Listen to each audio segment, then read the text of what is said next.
All right, all right. Good morning, everybody. Welcome to your Sunday edition of Joseph Hadid's Worldwide Sport Updates. Again, with yours truly, myself here. Um, we had a little hectic morning. Sorry for the delay, folks. This is what happens when you are overslept and the alarm clock doesn't wake you up.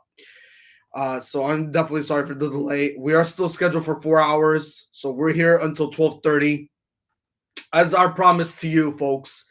We will definitely be here and dedicated to you to talking Sunday morning sports with you, folks. Recapping week 5 of the NFL. Actually, not recapping week 5 of the NFL, talking about week 5 of the NFL. And so I'm running without coffee this morning, folks. So you got to bear with me. We're going to talk Tyson Fury versus Dante Wilder. Excellent matchup, boxing match last night. Also, we're going to talk Major League Baseball playoffs. We're going to go over the games that happened yesterday. We'll recap those, of course. And I believe we could talk some NBA. If we have some time, we can go over NBA preseason games that transpired yesterday. And also, we'll talk some NHL games, preseason action that occurred yesterday. How's everybody doing on their Sunday? Good morning, everybody. Welcome to Worldwide Sports Updates again with yours truly, your Sunday's podcast, your news to be delivered throughout this morning. It's a 4-hour show. So welcome. Today's show will be all about the NFL. If anybody loves the NFL, come on in here. Let's talk some sports. Let's talk predictions, analysis of all the games that are going to happen in the NFL today.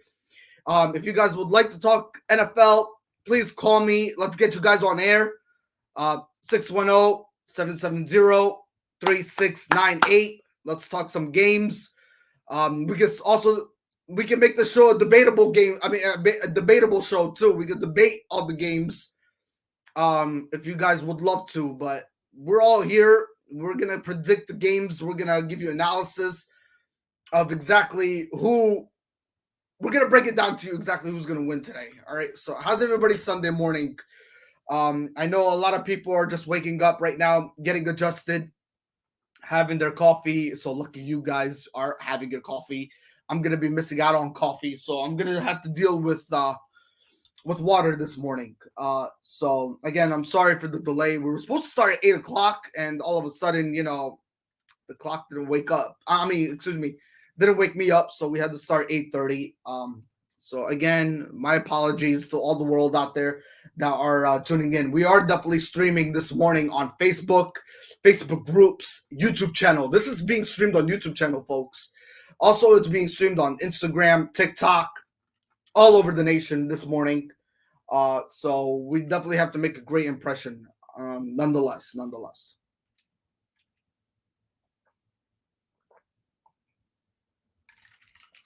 And yesterday, again, we had a 4-hour show. It was an audio podcast. We had a lot of technical difficulties last night, and I think it had to do with Facebook again. Remember that Facebook outage that we had back a couple of weeks ago? I think it was either last week or this past week. I don't know what it was. I think it was this past Monday where Facebook had that outage, and all of a sudden everything just went crashing down. We couldn't, do anything on Monday to be streaming the news, delivering it to you folks. So again, that was, Facebook's part. That was Facebook's problem. So we couldn't really do anything about it. And it's been really impacting us all this week. So again, yesterday with technical difficulties, we only had to squeeze in almost a 2.5 to 3 hour show yesterday. So we barely, we made almost to the fourth hour, but we had to cut it short last night. But anyways, ladies and gentlemen, good morning again. Good morning on your Sunday. Let's get started to getting the ball rolling pretty much. Let's start with MLB playoffs. Again, we had some interesting games last night. Last night or yesterday, whichever when those games really happened. The Atlanta Braves versus the Milwaukee Brewers yesterday tied up the series again, one apiece.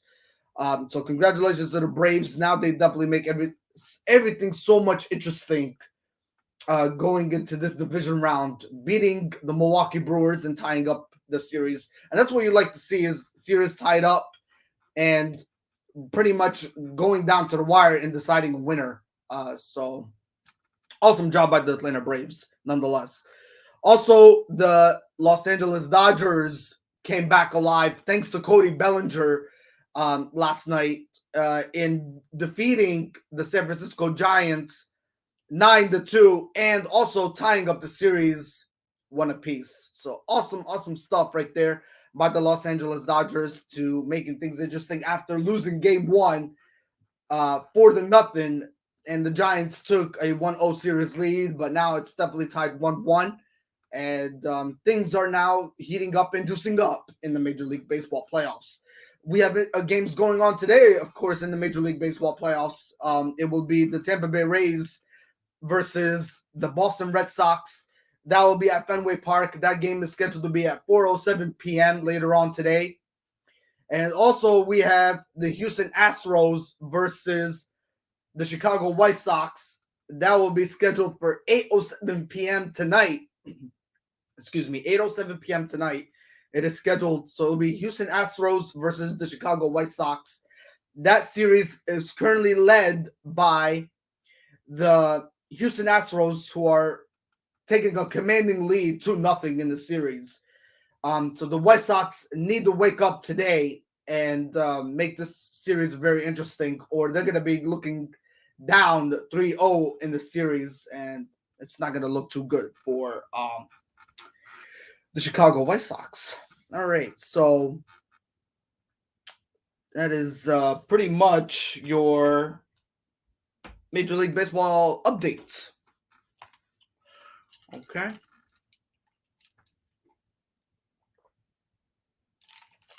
All right.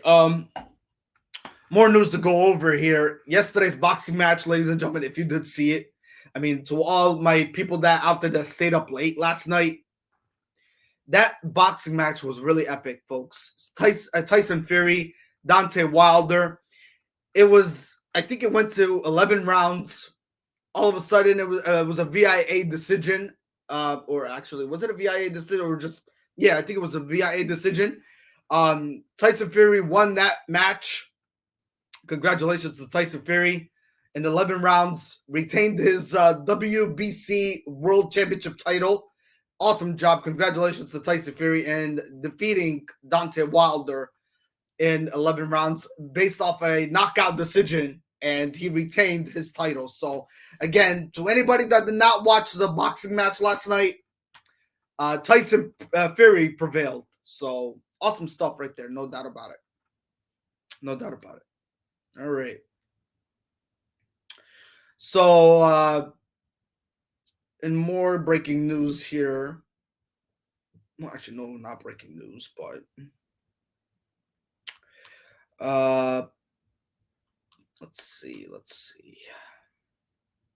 We're gonna go over college football games that transpired yesterday, and also we're gonna go through injuries. As of right now, I have not heard anything from Sean Clifford, his injury status. I mean, yesterday, ladies and gentlemen, it was a big loss to Penn State Nittany Lions, who lost to Iowa 23-20 in their football game, making the Penn State Nittany Lions pretty much suffer their first loss of the season. So again, Penn State now falls to 5-1. Iowa falls to 6-0. I mean, excuse me, improves to 6-0. And Penn State actually not just only lost the game, but Sean Clifford went out with an injury yesterday during the game. So we're supposed to get more updates on Sean Clifford, hopefully throughout the day if it has not come in yet. So we'll give that to you if it does come out. I mean, if it does if his latest injury update does come out through our live show here, we'll definitely be committed to giving it to you, of course. So that's what we're here for. That's what we're here, folks. So we'll give you the latest update on Sean Clifford's injury status if it does, of course, come in. But we're gonna go through college football games, recap them pretty much for you of what transpired yesterday. on your college football Saturday. So let's just go over them here right now, folks, while we have you guys on air on this beautiful Sunday morning.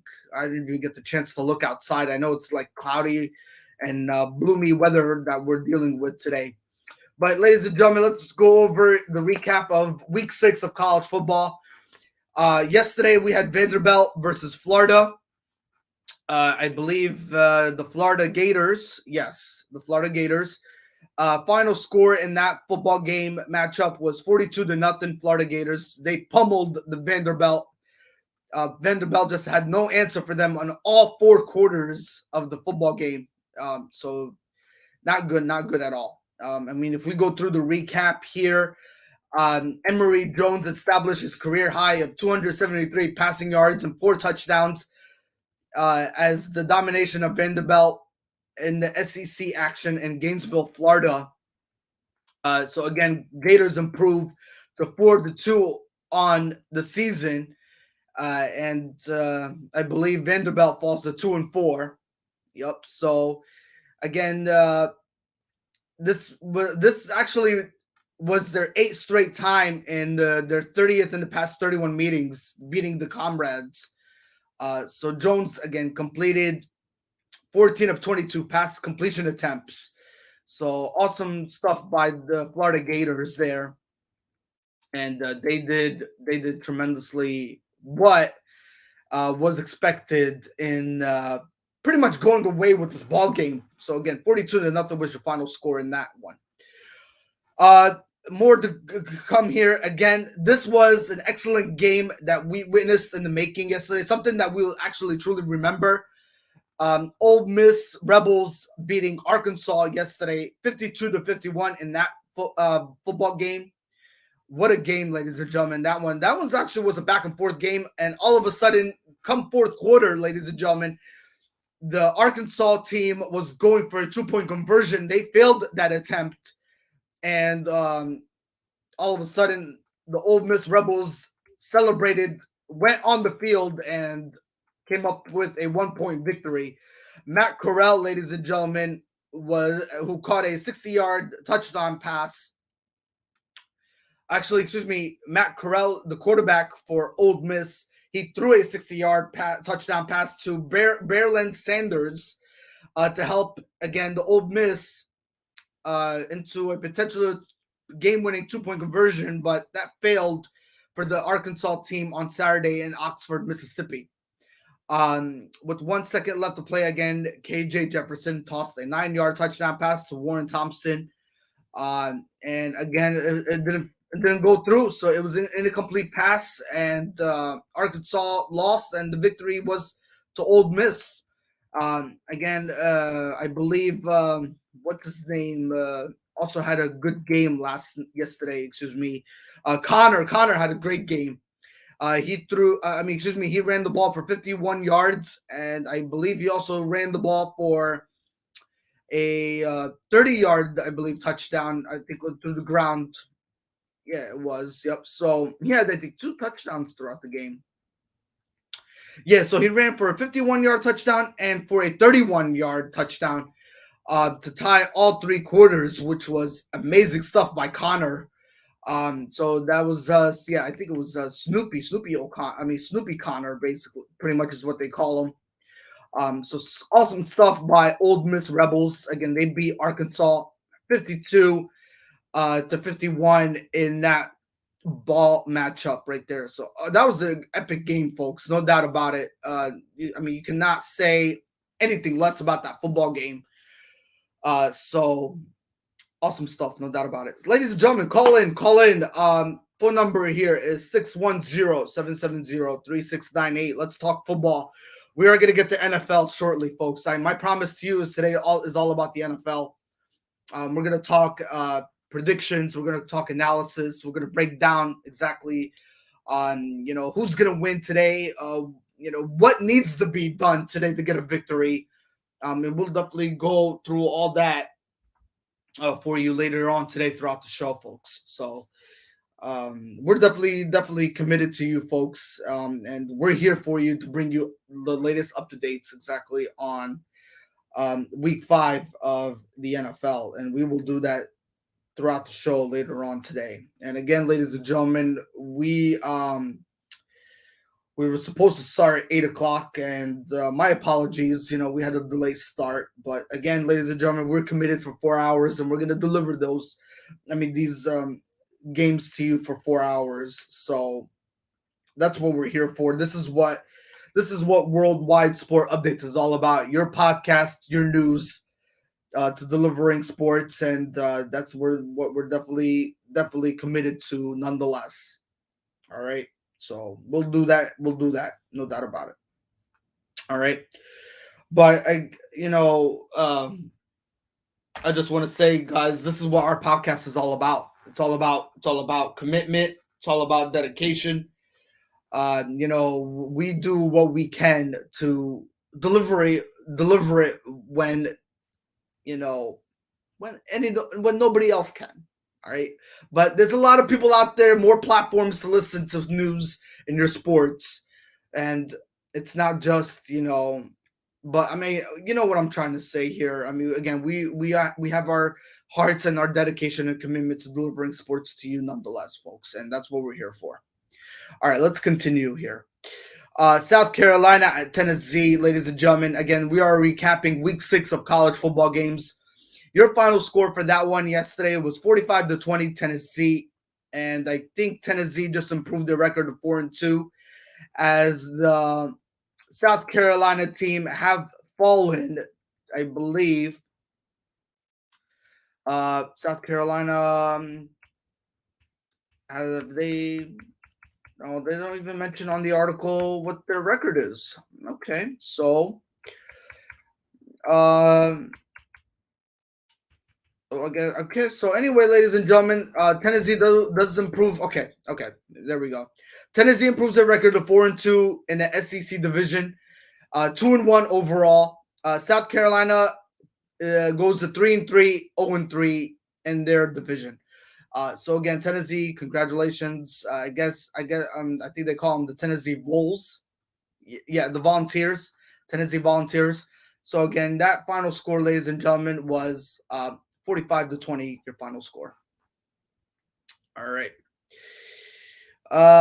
Maryland at Ohio State Buckeyes. Ohio State Buckeyes ran away with this game, beating Maryland 66-17.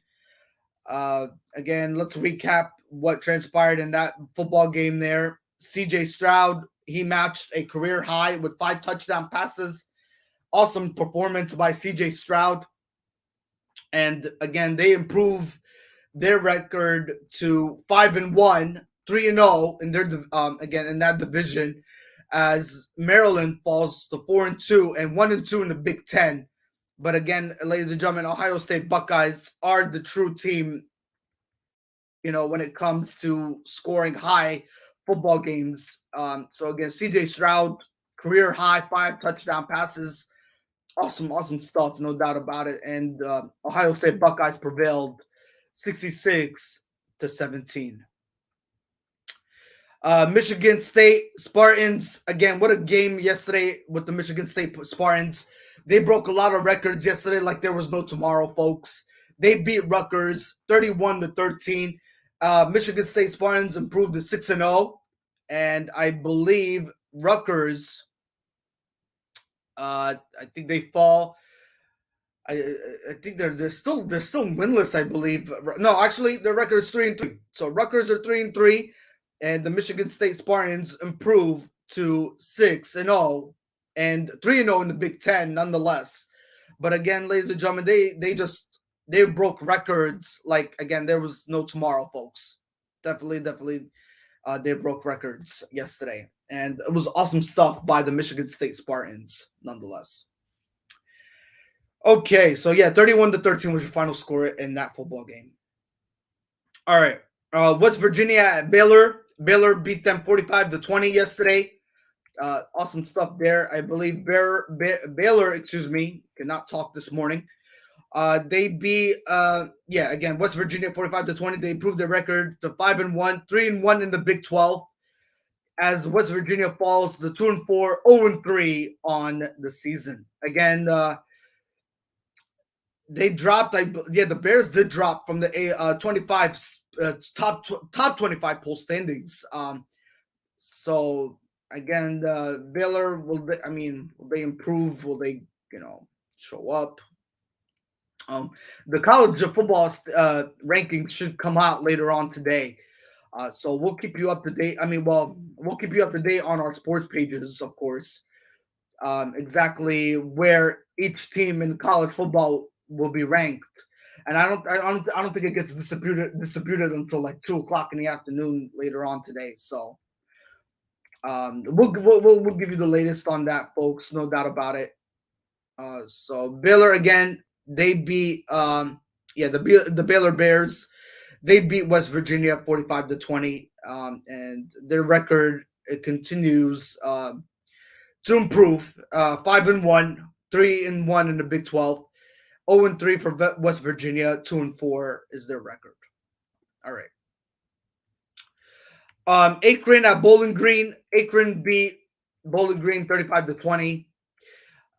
Northern Illinois at Toledo. Again, that was a 2-point game right there. Northern Illinois won 22-20. Oklahoma Sooners versus Texas Longhorns. Oklahoma improves their undefeated record to 6-0, and 3-0 in the Big 12, and they beat Texas Longhorns again 55-48. As the Texas Longhorns, I believe they fall to 4-2, yeah, and 2-1 in their overall division there. So Texas Longhorns suffered their second loss at the hands of the Oklahoma Sooners. Okay. Georgia Tech at Duke. Georgia Tech beat Duke 31-27. Old Damien at Marshall. Marshall beat Old Damien 20-13. Virginia at Louisville. Virginia beat Louisville by 1 point, 34-33. Florida State at North Carolina, 35-25 was your football matchup there. Wake Forest at Syracuse, 40-37. They beat them by, I believe, was it a field goal they beat them by? I believe it was by 3 points. So I think they took it halfway down the field, and they did score on the field goal. Yeah, they did. Anyway, Wake Forest improves to 6-0. I believe that's the first time they improved to 6-0 since. I think that's the first 6-0 record for them. Yeah, Wake Forest, ladies and gentlemen, stand up, Wake Forest. So I think it's the first time since 77. I believe it was. I believe I could be wrong, but. Yeah, that's their Wake Forest's first undefeated streak in a while here. So they're 4-0 in the Atlantic Coast Conference. Syracuse falls to 3-3, and they're 0-2 in their standing division. So, ladies and gentlemen, congratulations to Wake Forest. I believe I did share that out yesterday on Wake Forest. Let me see if I could pull that up, folks. Bear with me here real quick. So let me check here. Wake Forest, so they're undefeated again for the first time. For the first time in 77 years, excuse me, folks. So congratulations to Wake Forest. They're 7. Yeah, they're 6-0 for the first time in 77 years. Yeah, so congratulations to Wake Forest. So they beat Syracuse 40-37 in that matchup. Georgia beat Auburn 34-10. Central Michigan beat Ohio 30-27. Connecticut lost to Massachusetts 27-13. Florida Atlantic at UAB. UAB beat Florida Atlantic 31-14 in that matchup there. Okay, let's continue going here, folks. Middle Tennessee lost to Liberty 41-13. Wisconsin beat Illinois 24-0. SMU beat Navy 31-24. EMU beat Miami, Ohio. Eastern Michigan 13-12. That was a low scoring game, by the way. Um, so yeah, low scoring matchup right there for Eastern Michigan versus Miami, Ohio. So again, that ball game right there, 13-12, was your final score there. Ball State beat Western Michigan 45-20. Boise State beat Birmingham Young 26-17. San Jose State beat Colorado. No, excuse me. San Jose State lost to Colorado State 32-14. And Oregon State lost to Washington State 31-24. Again, we talk about Penn State versus Iowa. Penn State suffered their first loss in the Big Ten. I believe in the Big Ten division. Yeah. Actually,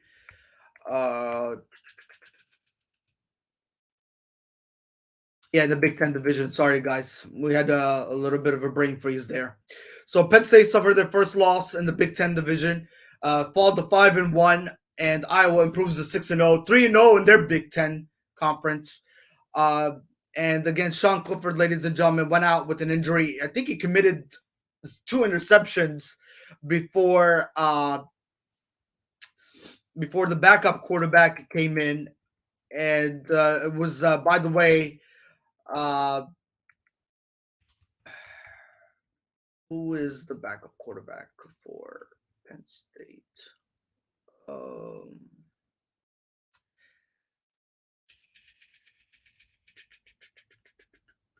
Tyquan Robinson came in, folks, to fill in for Sean Clifford, and he had 0 touchdowns and committed 2 turnovers in that football game.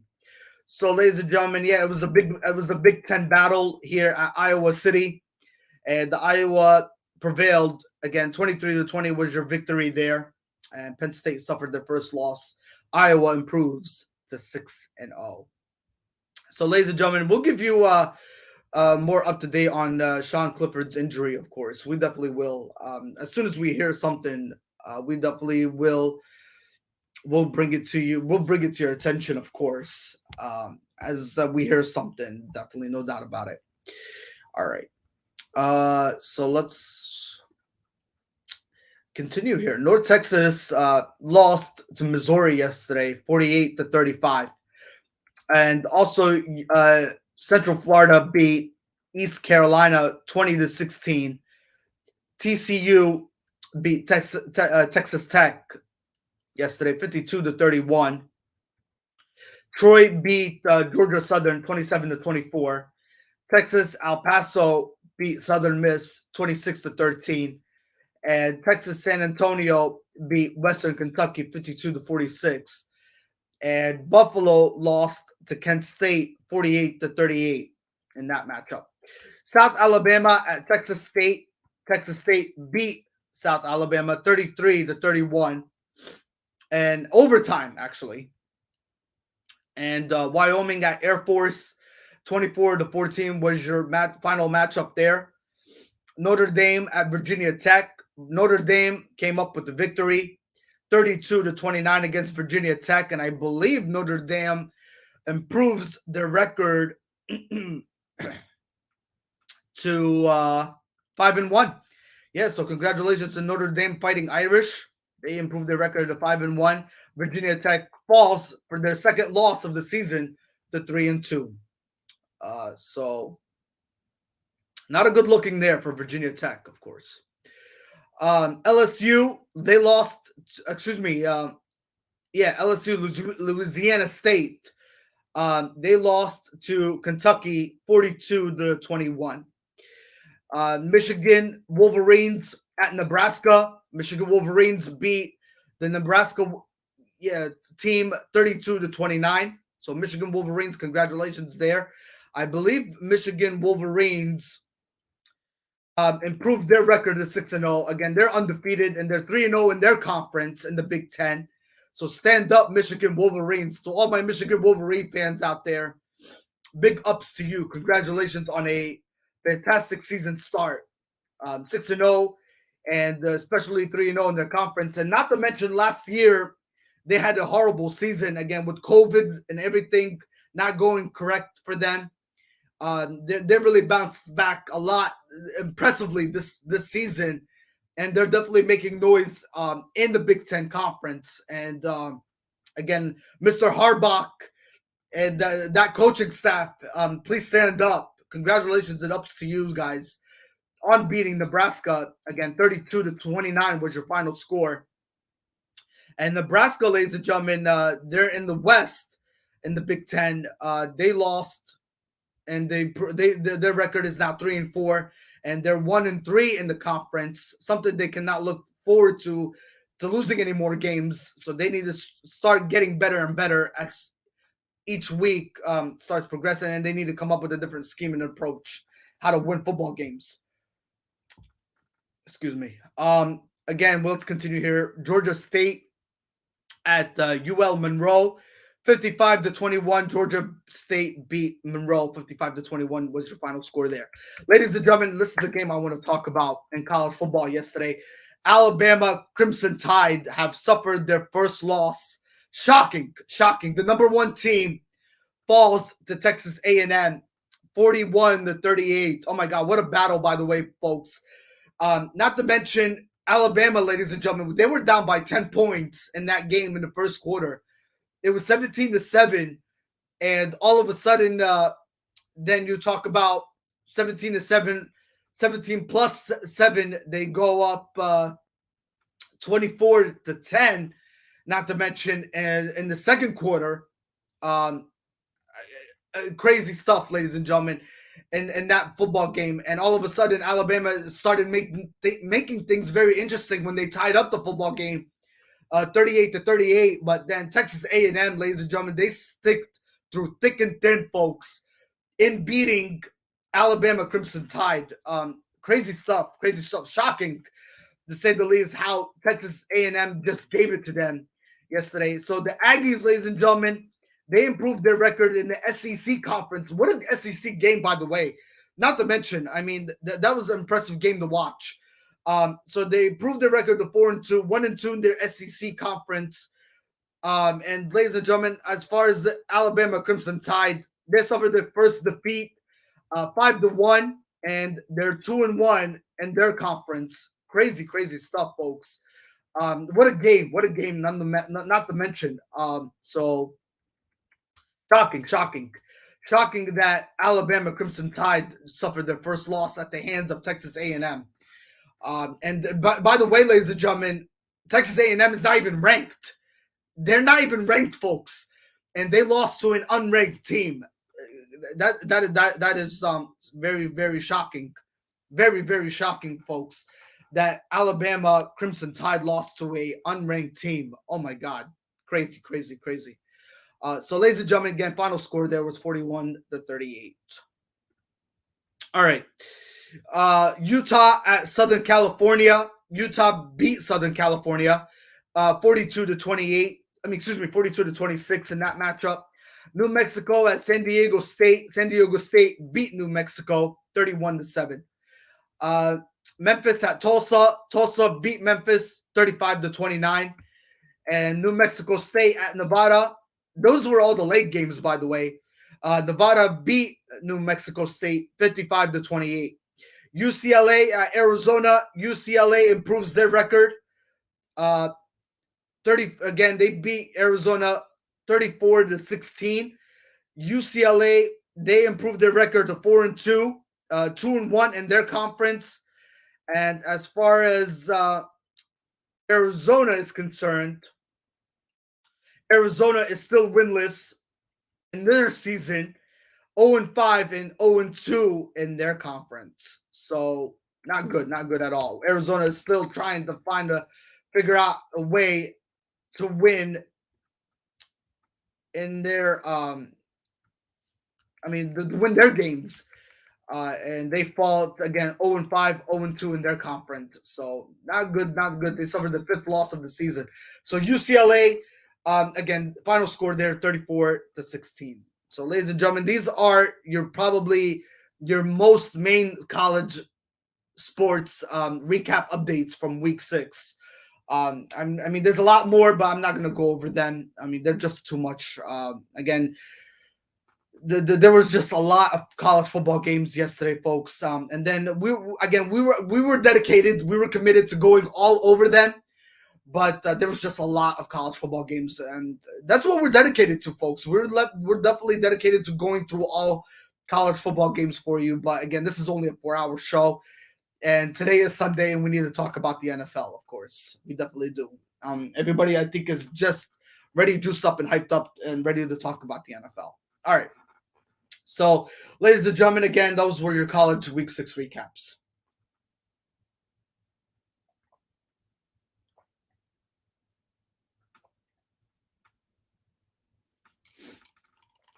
All right. So we did recap week 6 of college football. We did talk about Major League Baseball playoffs. And we did talk about Tyson Fury versus Deontay Wilder. Again, congratulations to Tyson Fury in 11 rounds on a VIA knockout decision to retain his WBC World Heavyweight title. Again, congratulations. What a great boxing match. Nonetheless, to all my people out there that really did stay up late for that boxing match last night. Nonetheless, I did watch that game. I mean, that boxing match last night, and it was definitely very, very epic boxing match to say the least. So awesome stuff by Deontay Wilder and Tyson Fury. Was actually, ladies and gentlemen, their third meeting. Their third meeting going head to head in the ring, ladies and gentlemen. And they did perform an epic fight nonetheless. So awesome stuff, no doubt about it. So great stuff. All right. So, folks, we're gonna talk some injuries here from the NFL. A lot of injuries did come in yesterday, and some of them are definitely coming in this morning as we speak. So let's break it down to you, folks. Here, let's start talking week 5 of the NFL. So, by the way, ladies and gentlemen, I just want to pinpoint something out. This just came across my attention here. The prospects, ladies and gentlemen, they tuned in yesterday to the Ole Miss Rebels game versus Arkansas, and you know what? The prospects were they were excited and they were happy about the way that game turned out. I mean, it was, ladies and gentlemen, like I said, it was a back and forth game. I mean, it came down to the wire. It was 52-51 between the Ole Miss Rebels versus Arkansas. And the prospects, they tuned into that game, folks. They were there live and in person. And they just were happy the way that game just transpired and unfolded. Coming down to the wire, seeing that game go back and forth. It was a very juiced up hype game nonetheless. And the prospects and the scouting reports, they were there in attendance, folks, and they were definitely happy the way that game turned out yesterday. And I just wanted to share that with you guys. So you would love to see that. You would definitely love to see scouting reports and prospects tune into a hype, interesting game like that. Because not to mention, not only it gets your asset and your value up for college football games, you know, you could be considered and mentioned as a runner-up for the Heisman Trophy Award, and you could be a potential first-round pick in the NFL draft. Nonetheless, so big ups to the prospects and the scouting reports to being live in attendance in that football game. I mean, the college football athletes, that kind of gives you goosebumps to see them live in attendance, just, you know, scouting you guys and going through the scouting prospect reports. So awesome stuff, no doubt about it. Awesome stuff. All right. Again, folks, let's talk NFL. We should talk NFL. All right. I mean, we don't want to, you know, keep talking a 4-hour show about college football games, even though college football games, ladies and gentlemen, needs to be recognized where it's due, you know. I mean, again, without college, we would not have the NFL. Correct me if I'm wrong. I mean, you know, that's what happens when you transition, when you have college football athletes transition from college and going to the pros. All right. Anyway, ladies and gentlemen, let's talk NFL news. All right. Today, the epic matchup between the Dallas Cowboys and the New York Football Giants. Now, this came across me yesterday, folks. Dak Prescott is 7-0. He is 7-0 against the New York Football Giants. Will that streak be broken today? Will that streak be broken today? 7-0, folks. 7-0 against the New York Football Giants. And lately, ladies and gentlemen, we got to talk about Dak Prescott. The guy has been playing lights out football as of late. You know, the last 4 weeks of football, we mentioned during my Friday's podcast that, he's been throwing almost 4 touchdowns, 3 interceptions, excuse me, not 3 interceptions, 4 touchdowns, no interceptions in his back-to-back games, and he's been playing just lights out football. So again, Dak Prescott has been a lot, ladies and gentlemen, a lot of folks on his game style, plan, approach, and plan, and he's been doing, and not to mention he just came out of a leg injury last season. So if you talk about Dak Prescott, folks, I mean, will he be the guy today to continue that trend and beat the New York Football Giants again? He's 7-0. Will that streak continue? We'll find out. But we'll talk more into the show again on the predictions and analysis of the New York Football Giants versus the Dallas Cowboys. But I believe, when you talk Dak Prescott being the favorite here against the, especially when you're undefeated against this New York Football Giants team, I mean, the favor has to go to the Dallas Cowboys, of course. So again, I think Dallas Cowboys are the favorite in that football game later on today. So we'll see definitely how it's definitely going to unfold and transpire. I think that football game is, so yeah, I think. So wait a minute here. Do we have the correct stats? For some odd reason, it's not. It's giving me last year. Why? I have no freaking clue. Okay, bear with me, folks. All right, here we go. So let's check it out. All right. So yes. So Dallas Cowboys again, ladies and gentlemen, they will be playing at 4:25 p.m. later on today. Again, yeah. So that will be at Arlington. Yeah, that will be at Texas Dallas Texas Stadium, Arlington, Texas. Yeah. So again, Dak Prescott is 7-0, folks, against the New York Football Giants, and I think the Dallas Cowboys are definitely the favorite in this football game. Nonetheless, I mean, you're talking to a team that's 3-1 currently in the NFC East, and they're going up against a 1-3 New York Football Giants. But then, you know what? I want to say something here. You do not want to sleep on the New York Football Giants. You definitely don't. Yeah, I mean, that defense, again, they could come up through clutch moments, and you never know what kind of New York Football Giants defense you're gonna get each and every week.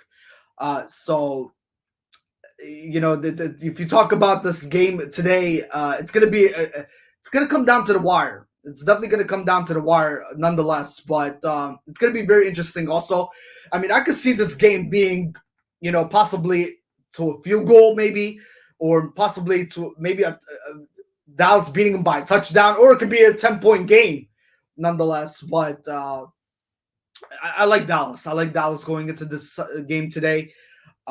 So they are definitely my utmost favorite, nonetheless.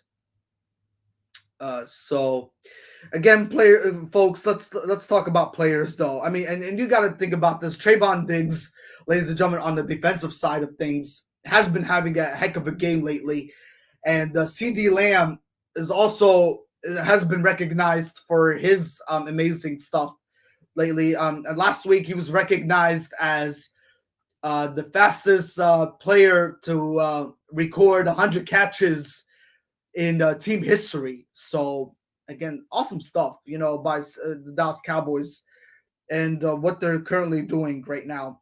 So let's bring up Dak Prescott's stats here. So again, ladies and gentlemen, if you talk about these last 3 weeks, for Dak Prescott, folks, uh, well, they're only bringing up his last 3 weeks.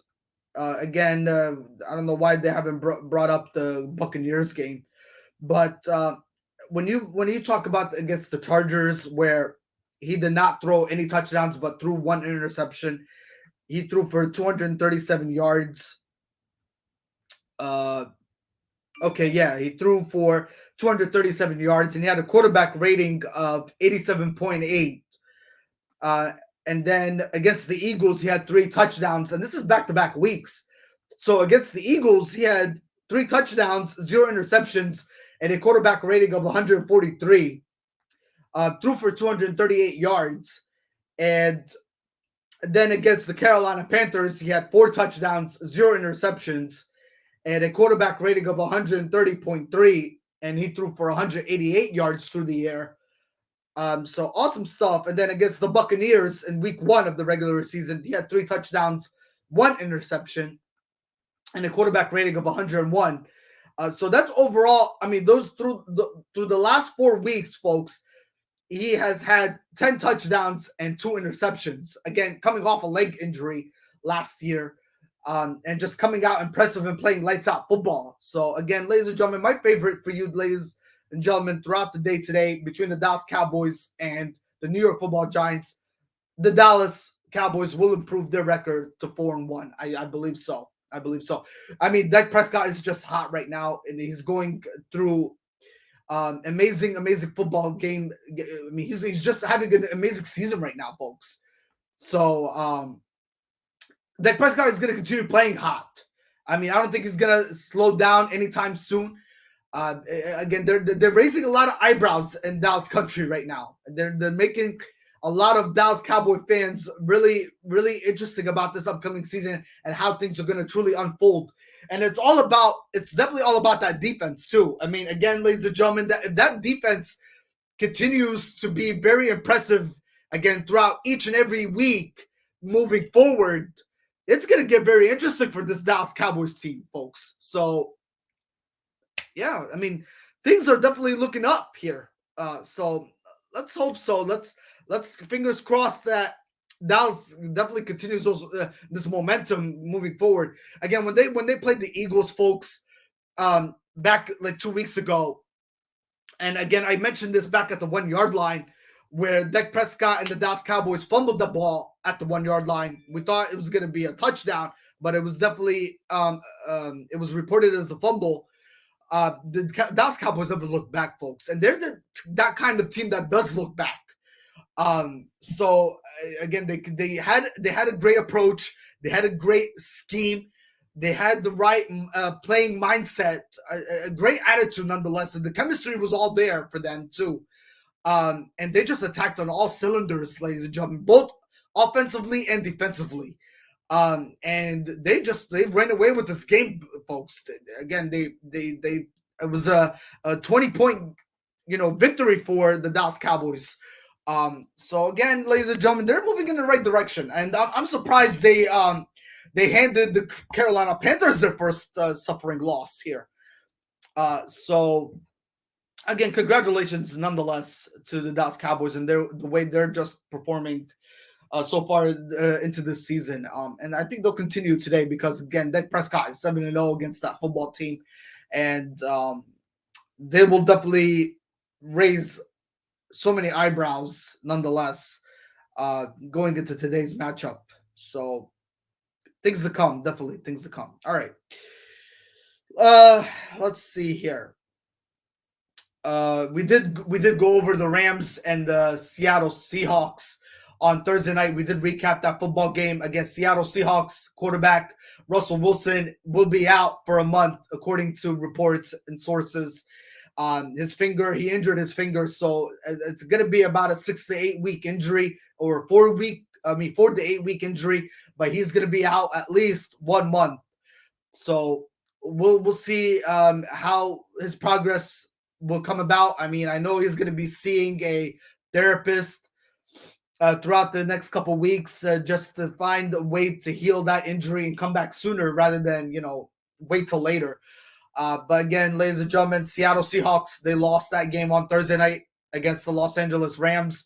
The Rams improved their record to 4-1 on the season, and the Seattle Seahawks, they fall to 2-3 on the season.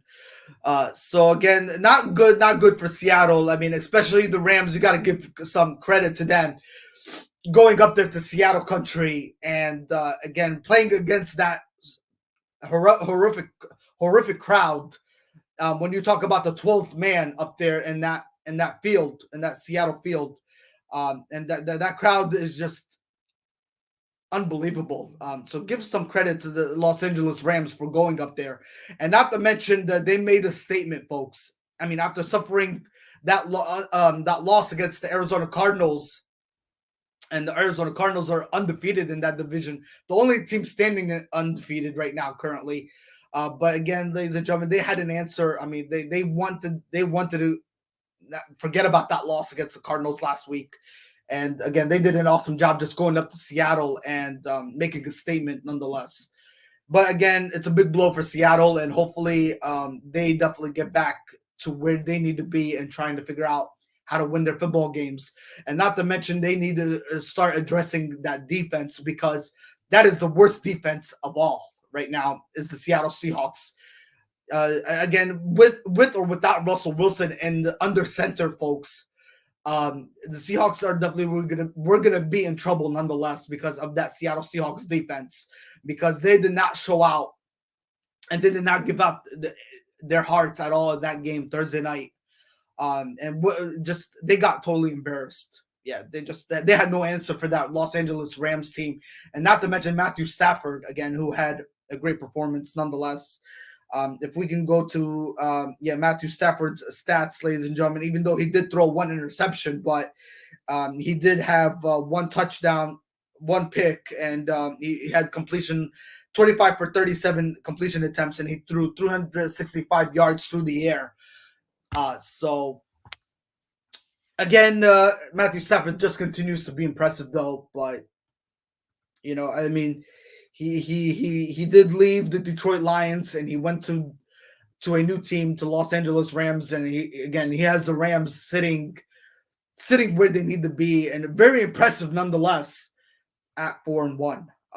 Again, ladies and gentlemen, let's give out some credit where it's due to the rushing back, the players in the backfield. Darrell Henderson, he had 17 carries, one touchdown, 82 yards. He ran through on the ground. And then Sony Michel had also one touchdown, 11 carries. And Robert Woods had a 12-yard reception for 150 yards. And Cooper Kupp was really not effective at all. I'm kind of surprised they did not throw the ball much to Cooper Kupp, who had 7 receptions for 92 yards. Reception yards for 92 yards. So, ladies and gentlemen, that's pretty much your recap from Thursday Night Football there. All right. There is a game happening. I think it's going to happen actually in a couple minutes. Excuse me. It will be the New York Football Jets flying out to London today. That game is about to start at 9:30 a.m., folks. So for all my early birds that are waking up this morning, having their coffee, you guys are not hearing this wrong. The New York Football Jets will be playing against the Atlanta Falcons at 9:30 a.m. at London. The game will be at London, live and broadcasted. So it'll be the Jets versus the Atlanta Falcons. That game is about to start shortly. And I believe we'll be able to give you that game throughout the show here. All right, we'll keep you up to date on the scores and everything throughout the show. I mean, the show's supposed to go up to 12:30 today. So we'll give you the latest updates on what's going to transpire in that football game. Both of them are 1-3. So before this game starts, I'm gonna give you my prediction for this game. I like the Jets in this football game. All right, I think the Jets are trying to figure out their rhythm. Yeah, they're trying to definitely find their rhythm, nonetheless. And I think I did a school project on this. When I talked about when I had a friend of mine who came on the air with me. We talked about this when we talked about the New York Jets versus the New England Patriots game, where Zach Wilson had a horrible performance, zero touchdowns and throwing four interceptions in that football game. It was an unbelievable performance for Zach Wilson, nonetheless, and he had a quarterback rating of a 37.7 rating, something you don't ever hear when it comes to not playing your best football, nonetheless. Um, Again, ladies and gentlemen, folks, yeah, I had a good friend of mine who came on the air with me, and he did talk about this. Uh, and Again, folks, yeah, the Jets they continued to lose that game, and the Patriots just handed it to them. I mean, it was a horrible loss for Zach Wilson, folks. But Zach Wilson is going in the right trend. He's getting there, folks, and he's trying to understand the game style. Again, with the new acquisition head coach Robert Slay, the new member of the New York Jets. Again, folks, they're trying to find their rhythm. Nonetheless, they're definitely trying to find rhythm, and it's all about rhythm. It's all about having a correct game plan approach. Reading your game plan, studying your game plan, studying your approaching scheme, and nonetheless trying to find a way how to win a football game. Nonetheless, I'm hoping Zach Wilson has a great game today. I'm hoping he does up at London. So again, it's both of them 1-3. I love the New York Jets in this football game. So let's hopefully they can get their second straight victory, and they can go to 2-3, while the Atlanta Falcons will fall to 1-4. Hopefully this afternoon. But we'll keep you up to date on this football game. But I do like the New York Football Jets in this matchup. So hopefully they can get a win, and they can leave London and go back to MetLife Stadium, up 2 games to 3 on their season. So hopefully they can go 2-3. Hopefully, fingers crossed, the Jets could come up with a victory there. I mean, one of those teams are going to walk out 2-3 nonetheless, but one of them is going to fall to 1-4, and again, they can't afford to have 4 loss on the under their belt going into this season. Five straight week stretch, nonetheless. So it does not look good to suffer a 4th loss going into this season. So hopefully they could figure out how to snatch a victory up in London. All right. So we'll keep you up to date on that game. It's supposed to start at 9:30 again Eastern time. So we'll keep you in the loop. So it's about to start in 2 minutes. So all right. We'll keep you up to date, of course. That's what we're here for. All right. Patriots and Texans. Excuse me. Well, that game is slanted to be a 1 o'clock game. Patriots are 1-3, of course, after losing to the Tampa Bay Buccaneers last week. Again, Mac Jones is still trying to find his where he stands currently with his football club and his football team.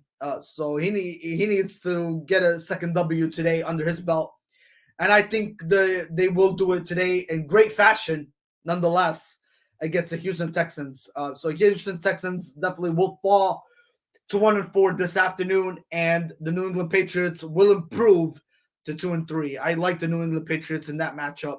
I think they will definitely snag up a victory there. And we have some actually breaking news coming from New England. They are down 4 starting offensive linemen going into Houston this afternoon, folks. Oh my God, they got 4 starters that are not going to be playing this afternoon. and that's a huge blow for the New England Patriots, having four starting offensive linemen not being in the starting lineup. Oh my God, is not good for Bill Belichick. Also, ladies and gentlemen, Ronnie Perkins and Jalen Mills are out for Week 5 against the Houston Texans, and that's just been confirmed according to sources. Uh, and I believe, yeah, I think, yeah. So, yep. So that's pretty much your breaking news coming from New England. I don't think there's any other matchups that I did not address. So yeah. So yep.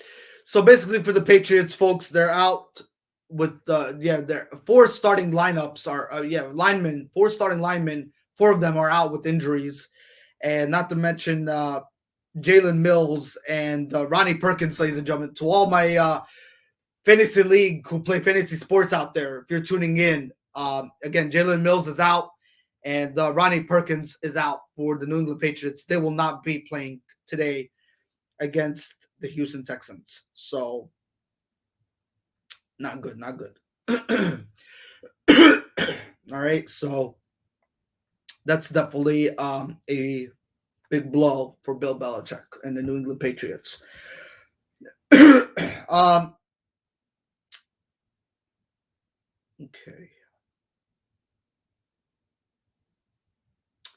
Oh yeah, one more thing, ladies and gentlemen, to pinpoint out here before this game gets underway for the Jets versus the Atlanta Falcons.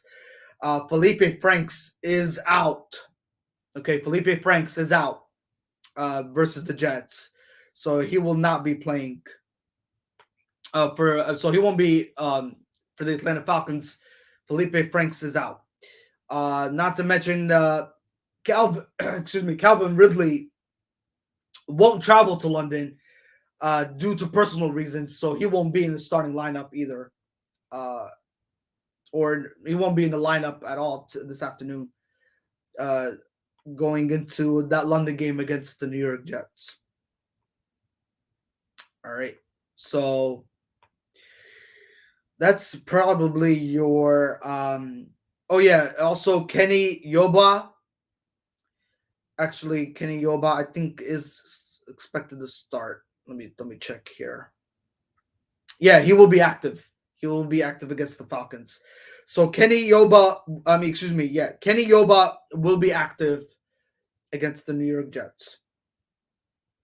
Actually, yeah, he'll be for the New York Jets against the Atlanta Falcons. Sorry about that. All right. Okay, so yeah, that's pretty much your football news there. So enjoy that football game. It's about to start right now. So Jets versus the Falcons is about to get underway. All right. Lions and the Vikings this afternoon at 1:00. Detroit is still trying to find their first victory here, folks. Yeah, they're trying to find their first win. They still can't. They still can't get a win. And I don't think they are gonna. I don't think they are today either. You're going to MetLife. You're going to to Minnesota, where that crowd noise is not going anywhere, folks. And they're going to be playing against the Minnesota Vikings, who are, I believe, 1-3. Yeah, they're 1-3 currently. So I think the Minnesota Vikings and have a better chance this afternoon to get their second victory of the season. And the Detroit Lions will fall to 0-5, of course.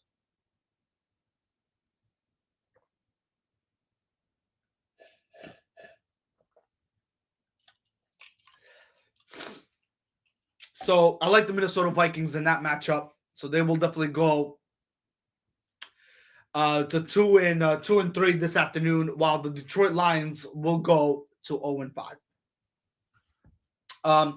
Let's give out some news for my fantasy league owners out there that play fantasy football.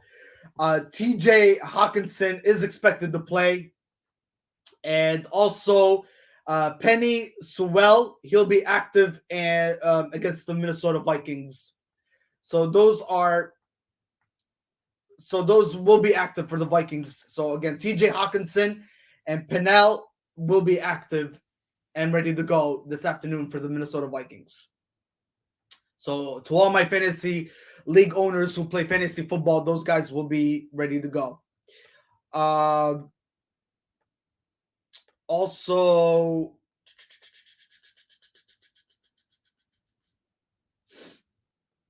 I think that's it. I think that's all the information that we have coming from the Minnesota Vikings and the Detroit Lions.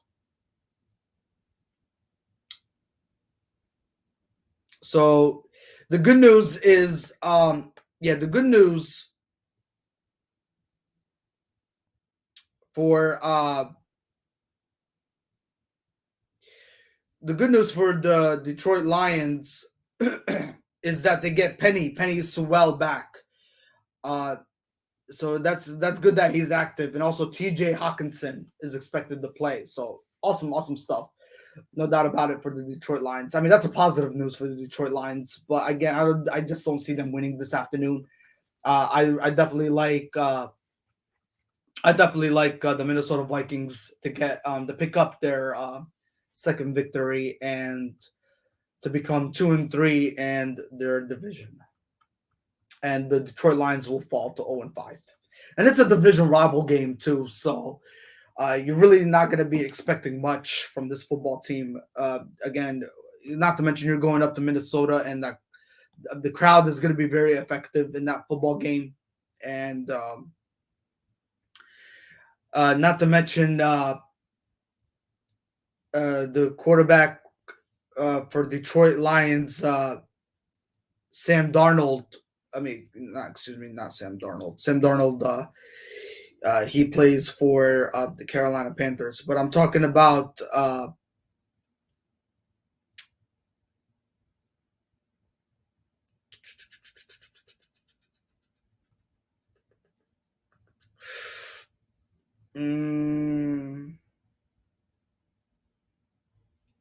Matthew Stafford. I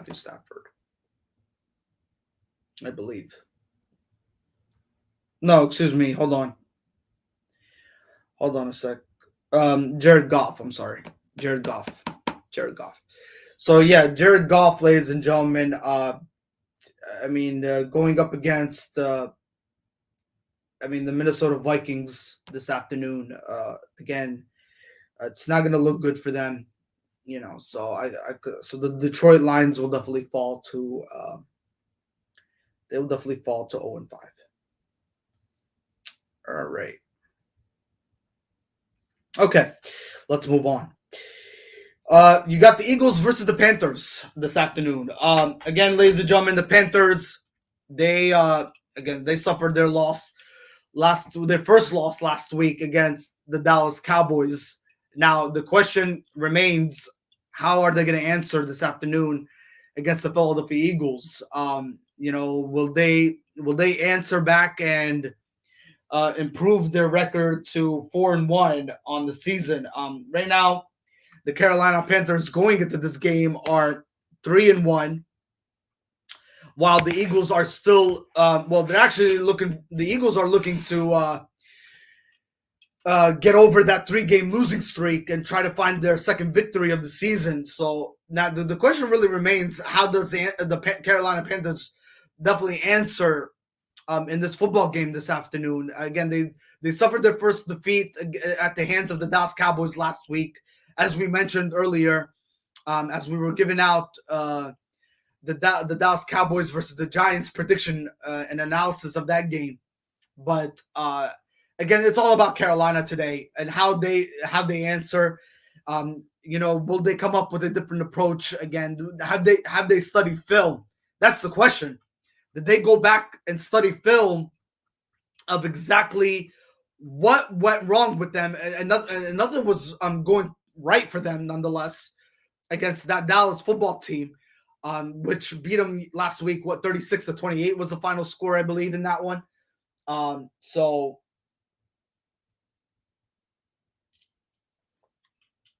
the ultimate question really is, will they find a way to continue uh, going through that momentum and beating the Philadelphia Eagles and answering what really went wrong for them last week and defeat the Philadelphia Eagles this afternoon. So that question remains: can the Carolina Panthers bounce back after last week's loss to the Dallas Cowboys?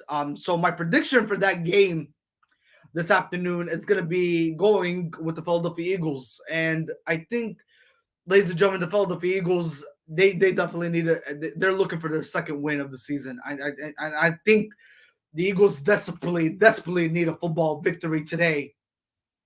Not to mention they can't afford going 1-4 on the season, especially if you look at it this way. If the Giants lose today, they go 1-4. If the Washington football team wins today, which we will get to later, I know the Washington football team currently is. I think they're 2-2. Let me check. Hold on. Let me check here. I believe they're 2-2 right now. Yeah, the Washington football team is 2-2. So there's a good chance they can go 3-2, folks. So the Eagles, they cannot afford to go 1-4. I mean, you're gonna be talking them sitting with the New York Football Giants at 1-4, and they're gonna be looking at the Washington football team 3-2 possibly when they go against their opponent this afternoon, which I will get to later. And you're gonna be looking at the Dallas Cowboys at 4-1. So again, it's gonna look really tough for the Philadelphia Eagles to make that division very interesting if they fall today against the Carolina Panthers. So I like the Eagles in this one. I think they desperately they are in desperate measures today, this afternoon, 1 o'clock Eastern. They definitely need a victory against the Carolina Panthers, nonetheless. So they definitely need it. So the Philadelphia Eagles, I like them in this matchup, and the Carolina Panthers will fall to 3-2. Let's go through injuries, of course. See if anybody is going to be missing. Yeah, again, ladies and gentlemen, the key points to this football game is that defensive line Fletcher Cox needs to step up. He definitely needs to step up this afternoon. And he's been mentioned a lot. He's been mentioned a lot throughout this whole week. You know, what's wrong with Fletcher Cox? Why is he not getting into where's the old Fletcher Cox that we've seen before, and being that dominant defensive playmaker that he says that he truly is. And they definitely need Fletcher Cox to show up this afternoon, folks, nonetheless. Again, the pass rush for the Carolina Panthers will be the difference. Again, their pass rush did not go very well last week against the Dallas Cowboys. So, again, that's something they definitely need today against the Philadelphia Eagles. If they address that pass rush, if the Carolina Panthers do, it's gonna definitely go well in their favor. If they attack, if that pass rush is very effective against the Philadelphia Eagles. So that's gonna be the difference maker pretty much there. Good news for the Philadelphia Eagles, and they evaluated him actually. LaRaven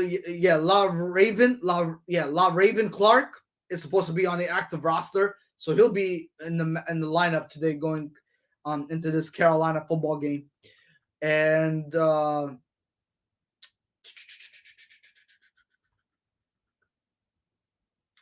also a big blow for the Carolina Panthers.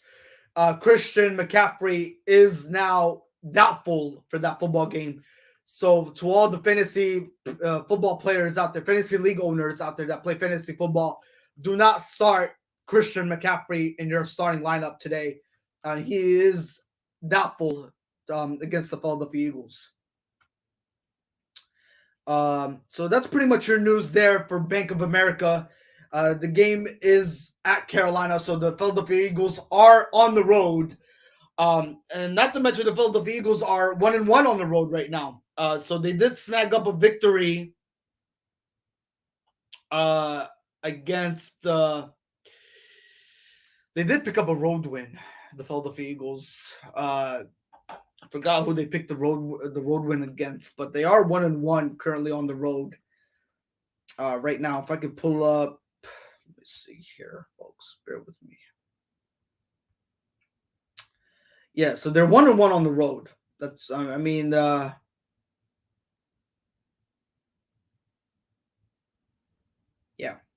they're 1-1 on the road. So we're not looking at preseason games here. Okay, yeah. So they beat the Atlanta Falcons 32-6. Um, that was a road game, and then they lost to the Dallas Cowboys again, on the road, 41-21. So that's where they and they actually lost two home games to the Kansas City Chiefs and the San Francisco 49ers. So yeah, they're 1-1 on the road. We'll see how they do today against the Carolina Panthers, but the Philadelphia Eagles, they definitely need to win this afternoon. They definitely do. They cannot go 1-4. They just can't.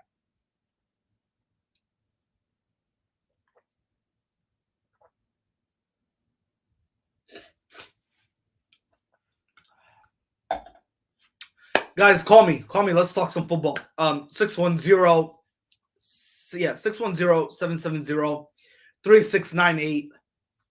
Let's definitely talk some football, folks, on your Sunday morning edition of our podcast.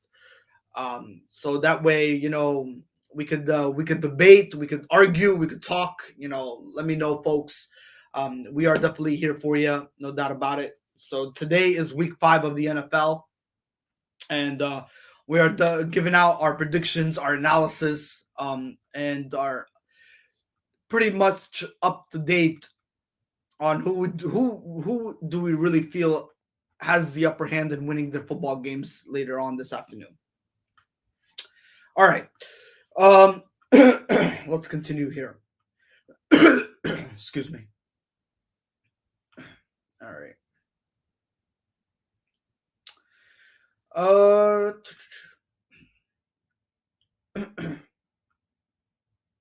All right. We got the Saints and the Washington football team later this afternoon. So again, ladies and gentlemen, the Washington football team, shocking to me, last week they beat the Atlanta Falcons. Crazy as it may seem, I thought Atlanta was going to run away with this. I did have them winning last week against the Washington football team, and for some reason, Washington football team prevailed, and they beat the New Orleans. The Atlanta Falcons. I think, what was it, 34-20 was your final score there. So today they played the New Orleans Saints, again, another NFC South division team there. To be honest with you, you're talking about both teams here, both of them 2-2. The New Orleans Saints are 2-2, and the Washington football team is 2-2. So who do I really like in this matchup going into this afternoon?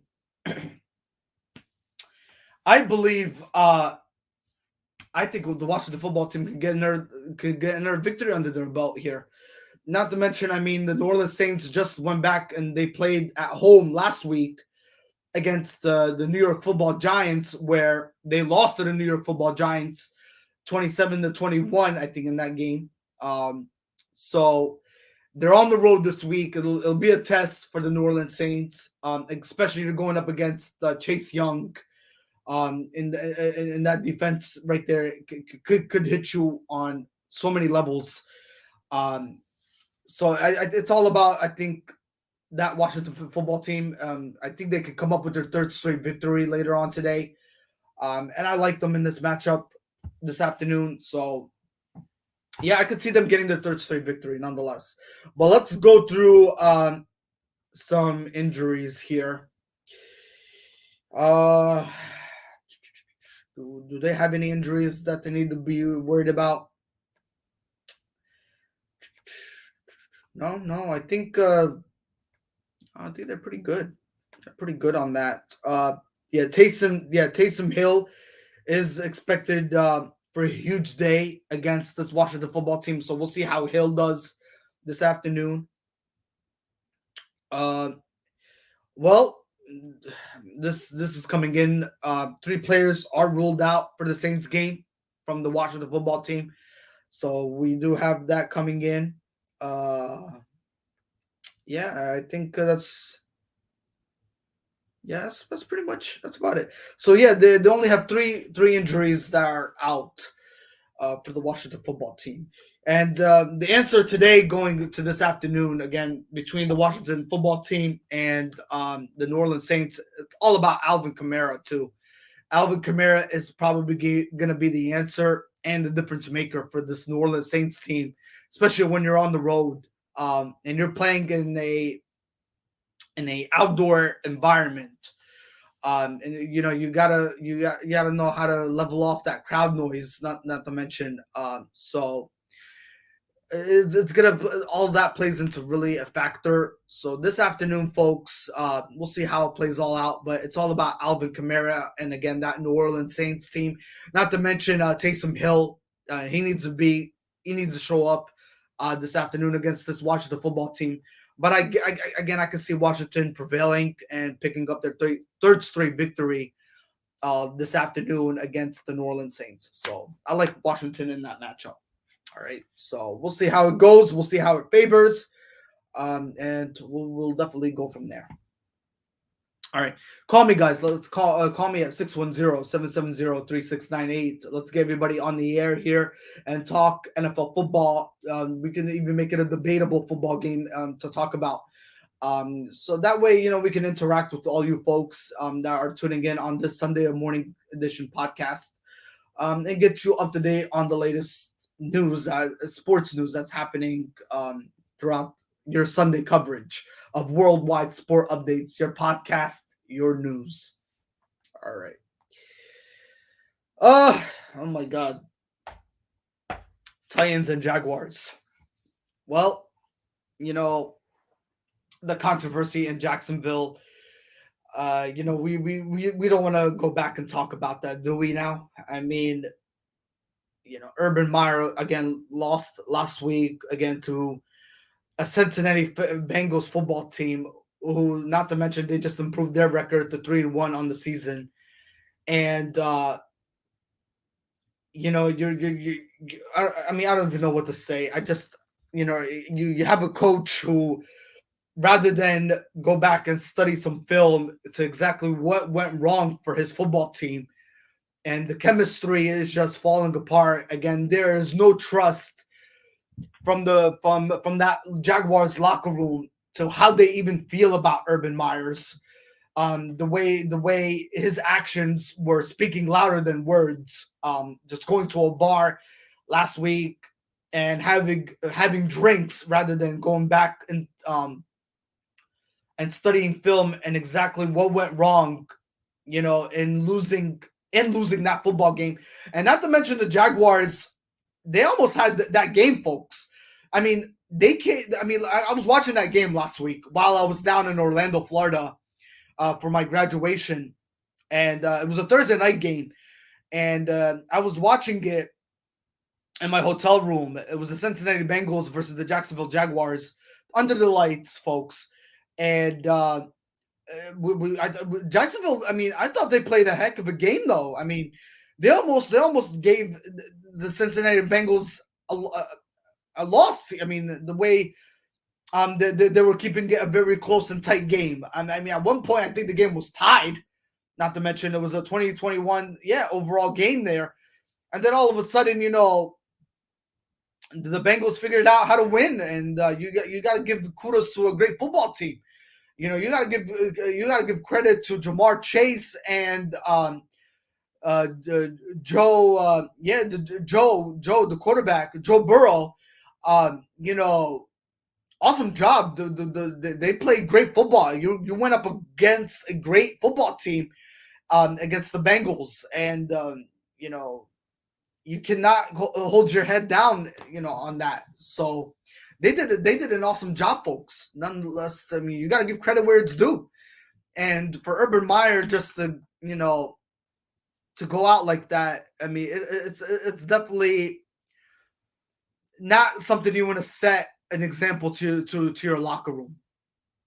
It kind of it kind of shows that you're letting the team down. You're losing faith of your football team. Not to mention going into these 4 straight weeks that you still haven't figured out how to win a football game just yet. Now let me say this in general here. I mean, if the Jacksonville Jaguars were, let's say, 2-2, or they were 1-3, nobody is gonna attack you and say, it's okay to go out and have a couple drinks here and there. But when you're at 0-4 after 4 straight weeks and you still haven't figured out how to win a football game just yet, it raises a lot of eyebrows to what are you doing? Why are you doing what you're doing, to going out to a bar and having drinks rather than going back and studying what exactly went wrong for you? And it's not a great set of an example for what the Jacksonville Jaguars did. And not to mention Urban Meyer, that whole organization. And it really falls, ladies and gentlemen, it does fall on Urban Meyer a whole lot.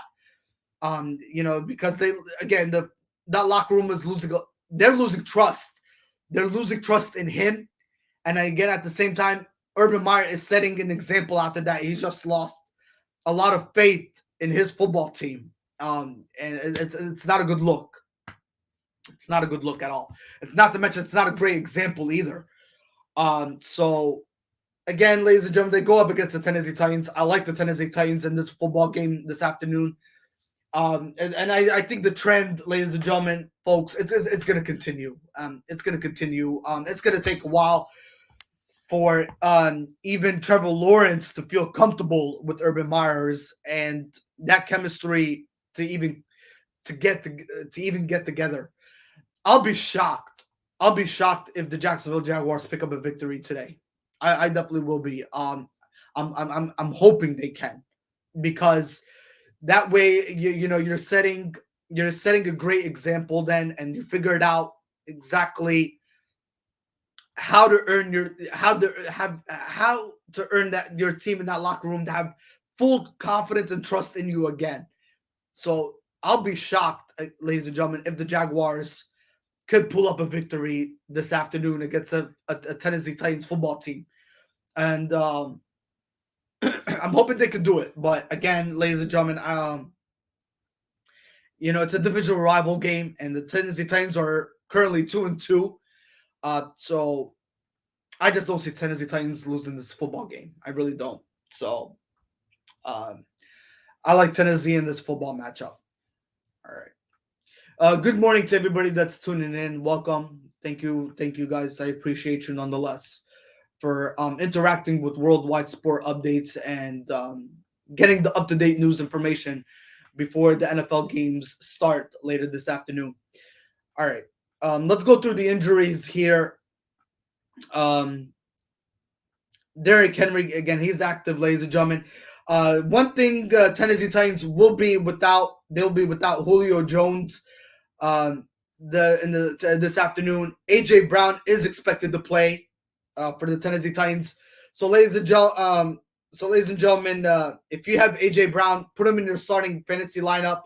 I think he'll put some amazing numbers today against that Jacksonville Jaguars team. So if you have AJ Brown in your fantasy, folks, put him in your starting lineup. AJ Brown is expected to go this afternoon.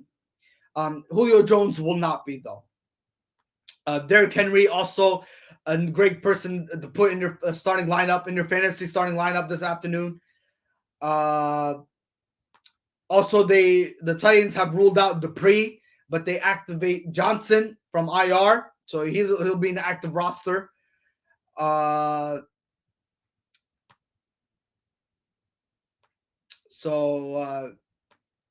a lot of people, ladies and gentlemen, a lot of controversy and a lot of speculations are going around that Urban Meyer could be coaching his final game again today Jaguars versus the Tennessee Titans. It could be. It could be. There is speculations going around, but also according to sources that I've been hearing and according to reports that I've been hearing throughout this week, is that Urban Meyer wants to stick around. He wants to stay, and he wants to be full committed to the Jacksonville Jaguars football team. But again, we're not gonna hold anything here. So this could very well be Urban Meyer's last game today. It could be. Who knows? But I mean, we don't know what's going on inside his head or what's he's feeling. We cannot read minds. Nonetheless, I don't think anybody can. But we'll see. We'll see what happens after today, folks. But again, I mean, not to mention, I mean, if Urban Myers does not get a victory, you know exactly how he's gonna feel. He's gonna feel like, this is not for him. And he's gonna probably look at different options. And it's not a good way to go out. It's not really a good way to go out. I mean, for a head coach in his position, a lot of head coaches, ladies and gentlemen, they go through a whole lot. It's not an easy job.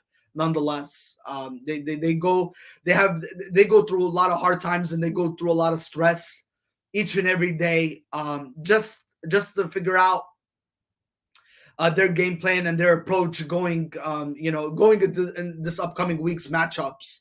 It's not an easy job. It's not an easy job for the coaches. And I do not talk about one coach in general. I talk about all the coaches in the sports generation of our sports, when it comes to NFL, when it comes to college football, when it comes to the NBA, when it comes to Major League Baseball. The coaches have a lot under their plate and they have a lot to go through. Not to mention, I have a lot of people that I know that are coaches, or they were previous coaches, or they were athletic directors previously. They know what they're going through each and every day, and it's not an easy task. It's not an easy job, nonetheless. And I don't want to put those names out there while I'm on air, but they know who they are, and it's not an easy job, folks. It really is. It's not. But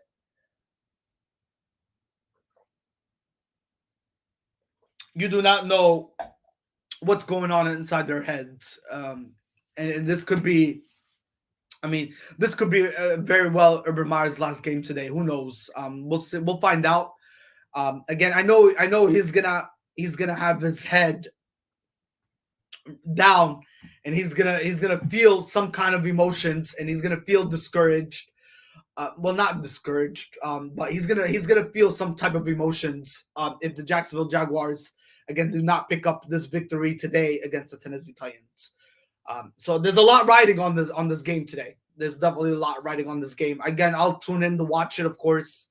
But again, Tennessee Titans are the favorite, nonetheless. And there's definitely a lot of problems going on in Jacksonville right now, and unfortunately,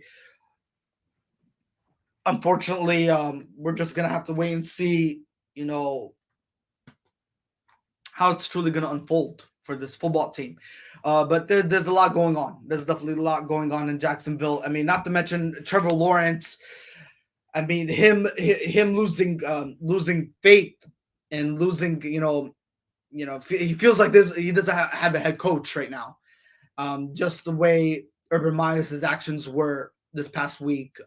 There's a lot going on right now. So it does not look good. It does not look good. And excuse me, to all my fantasy owners out there, fantasy league owners that play fantasy football, please do not start Trevor Lawrence today. Again, it does not look good. It does not look good in Jacksonville. And Tennessee are just really the most favorite going into this game this afternoon.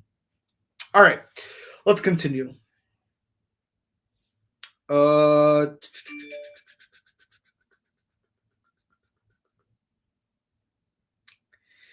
We got the Dolphins and the Buccaneers this afternoon. That's a 1:00 game, folks. Buccaneers are currently 3-1, while the Miami Dolphins are 1-3. Um, so let's go through some injuries here. Uh, Tampa Bay are expected to be without Antoine Winfield Jr. And Rob Gronkowski. Both of them are not expected to play, so those guys will not be playing this afternoon. Uh, they activate Reckon Davis. Miami Dolphins have activated Reckon Davis. They evaluate Isaiah Ford and Jamal Sheard. So they're in the act. So they activate them and they evaluated them. So they're good to go. Uh,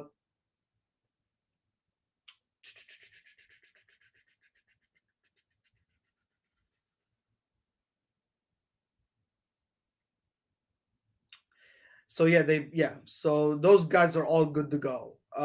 So again, Antoine Winfield and Rob Gronkowski will be out today, and Parker is questionable. But Gronk is out. Yep. All right, so that's pretty much your injury news there. Your latest news from the Buccaneers and the Miami Dolphins. I like the Tampa Bay Buccaneers in this one, folks. Even though the Buccaneers are without Antoine Winfield and Rob Gronkowski, again the Buccaneers just continue to impress each and everybody that's a Buccaneers fan out there. Tom Brady continues to make horrific numbers and break records each and every day, ladies and gentlemen. And the guy is just not a regular human being, none whatsoever.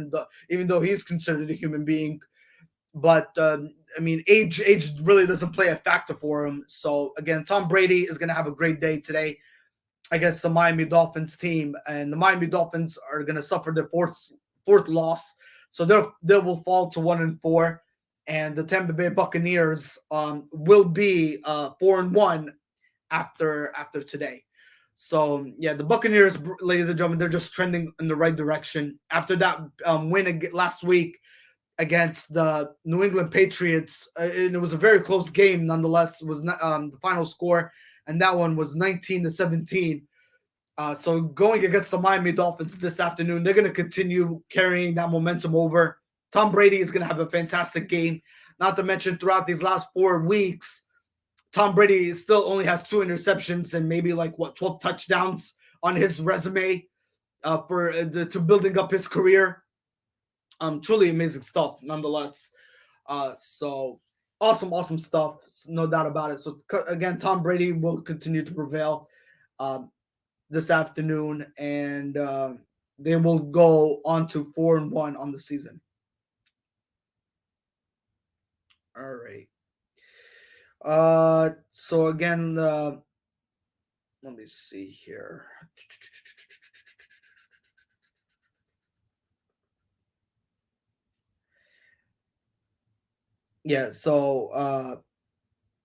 Tom Brady has 10 touchdowns, 2 interceptions on his resume so far, going into these 4 straight weeks.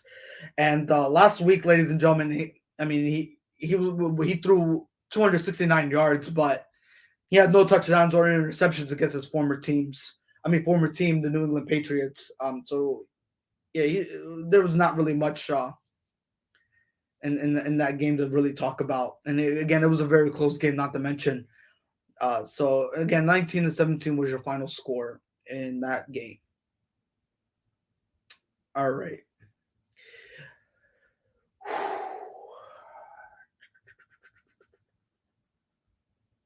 All right, ladies and gentlemen, here is some breaking news to give to you. Currently in the first quarter, the Atlanta Falcons are leading the New York Jets 10-0. 10-0. 10-0, huh? Almost going into the second quarter.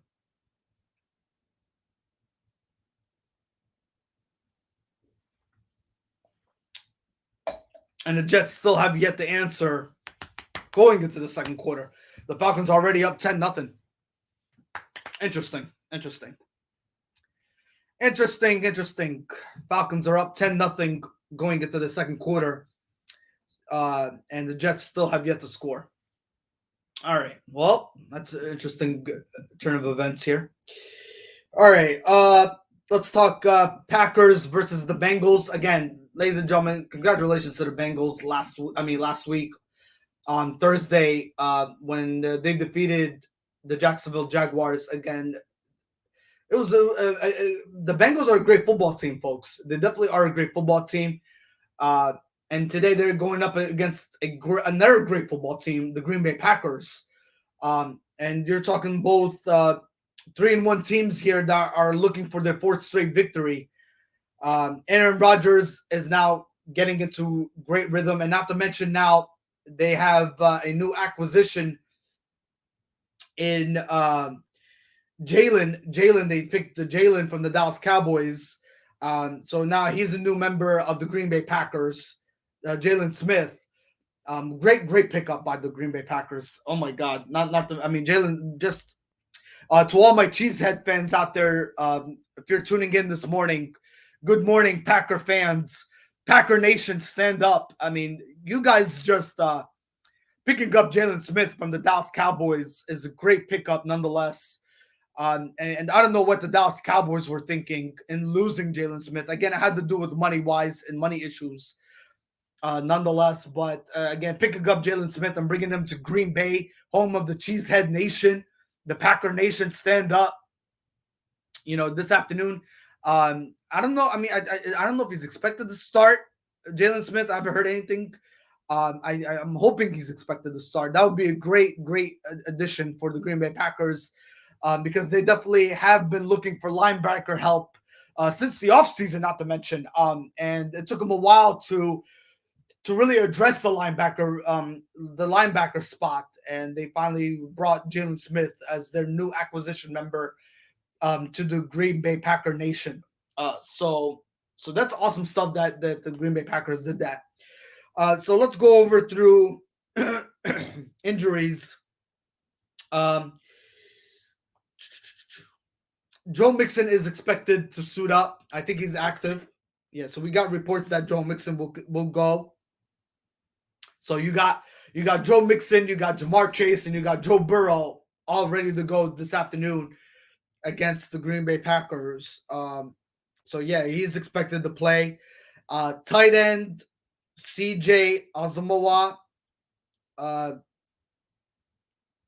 think he's expected to be starting. So he's expecting a statement win over the Green Bay Packers. That would put the NFL pretty much on notice, no doubt about it. He's not wrong there. Yeah. So if the Bengals do pick up a victory over the Green Bay Packers, that will definitely put the NFL on notice. So he's definitely no wrong done whatsoever on that statement. So we'll see. We'll see how it goes and how it favors the Cincinnati Bengals this afternoon. So Jenkins, yeah, Packers have listed Jenkins as questionable.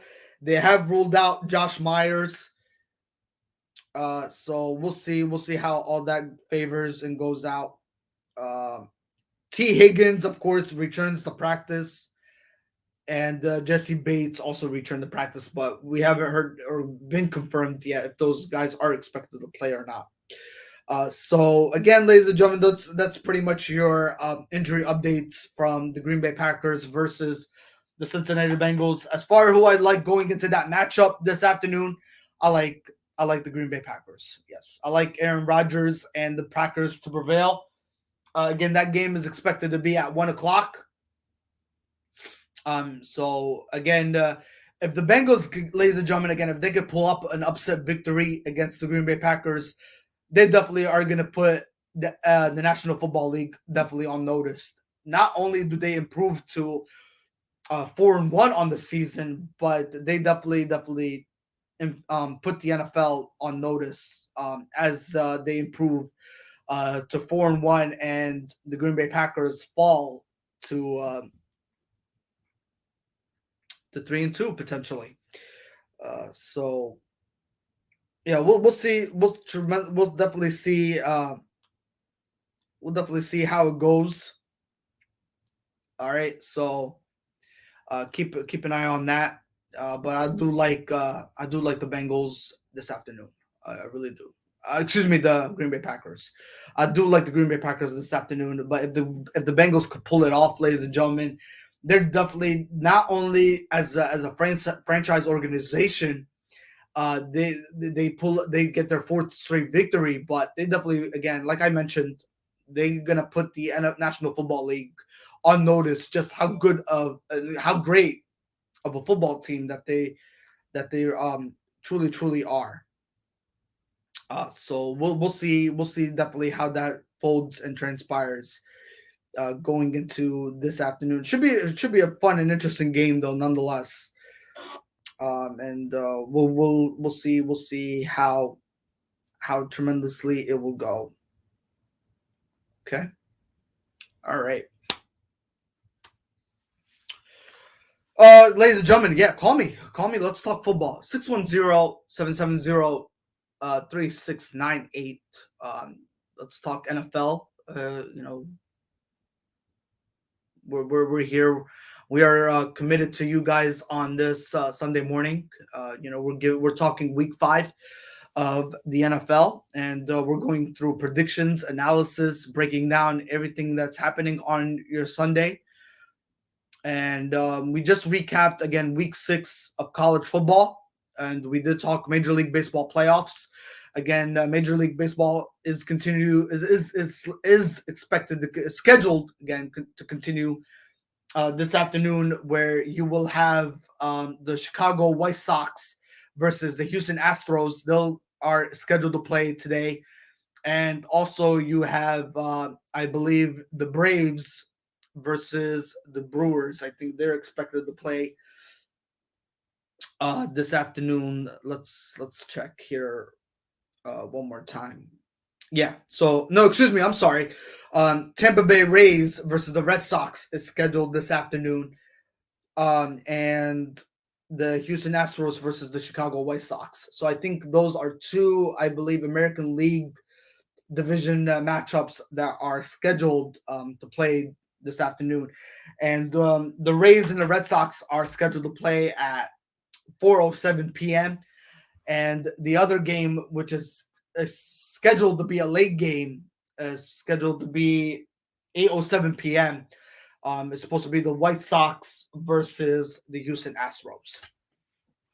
Okay, so those are your baseball games that will be happening as Major League Baseball playoffs continue. So it'll be an 8:07 p.m. game that'll be scheduled for tonight, and also the early game, Red Sox versus the Tampa Bay Rays. I believe that one right now is one game apiece in the division series. That game is again slanted to be at 4:07 p.m. Okay, sounds good. All right. Okay.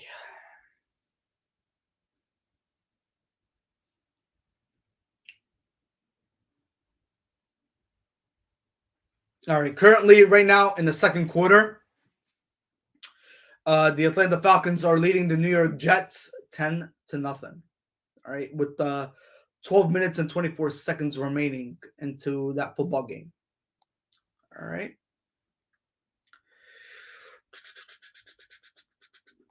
Broncos and the Steelers. Well, Steelers are trying to find out how to win a victory in their organization.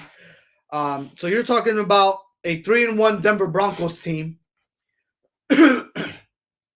versus a 1-3 Pittsburgh Steelers team.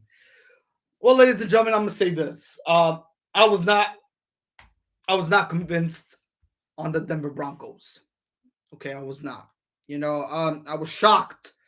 Not to mention the way that organization has, picked up, 3 straight victories to start the regular season, and they're, to go 3-0 is truly amazing to start the season for the Denver Broncos. But I was not really, to be honest with you, I was not in full mode with them. Nonetheless, I was not really. They did not really convince me a whole lot that the Denver Broncos are truly that Denver Broncos team. And we all knew that they were not going to go 4-0. No, no. I mean, last week, it was definitely finally time for the Denver Broncos to fall, and they truly did fall. And I think they fell at the hands of. Let's see who the Broncos lost to last week. Uh, yeah, they lost to the Baltimore Ravens. Again, that final score there was 23-7. That was your football score there, folks. So the Ravens definitely gave it to them, and they had no answer for Lamar Jackson. Nonetheless, again, that Ravens team just they attacked and they came clicking both sides of the ball. And Lamar Jackson just continued playing lights out football nonetheless. So amazing stuff there. But Denver Broncos suffered their first defeat at the hands of LeBron James. I mean, excuse me, at the hands of LeBron James. I'm talking basketball here. At the hands of Lamar Jackson. So awesome stuff. I mean, so they did suffer. Um, they did suffer there again, like I mentioned, their first defeat, and the Denver Broncos now have to go up against another division. I mean, excuse me, another test in the AFC division, and instead of the Baltimore Ravens, it's now going to be the Pittsburgh Steelers. So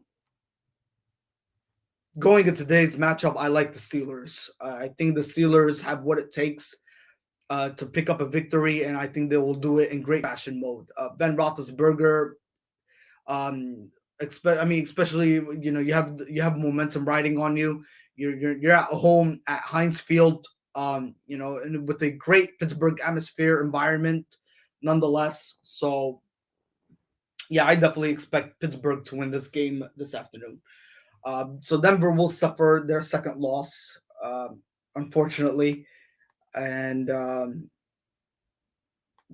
that's pretty much their ball game there. Teddy Bridgewater is expected to play. So for all fantasy owners, fantasy football players, fantasy, to all my fantasy fans who play fantasy football out there, yeah, Teddy Bridgewater is expected to play, and he'll be starting today. Uh,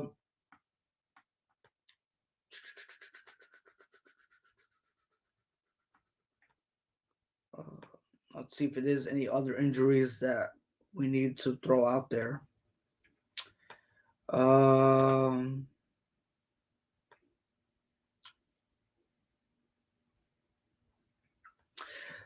Yes, again, yeah, it's all so the headliners, and this has actually been talked about this whole entire week this week.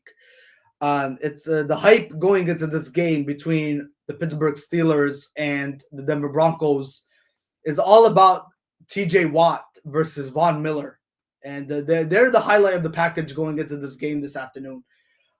So it'll be an interesting matchup. Yes, Denver Broncos versus the Pittsburgh Steelers. It'll definitely be an interesting matchup. But again, I do like the Steelers going into this football game today. Definitely. All right.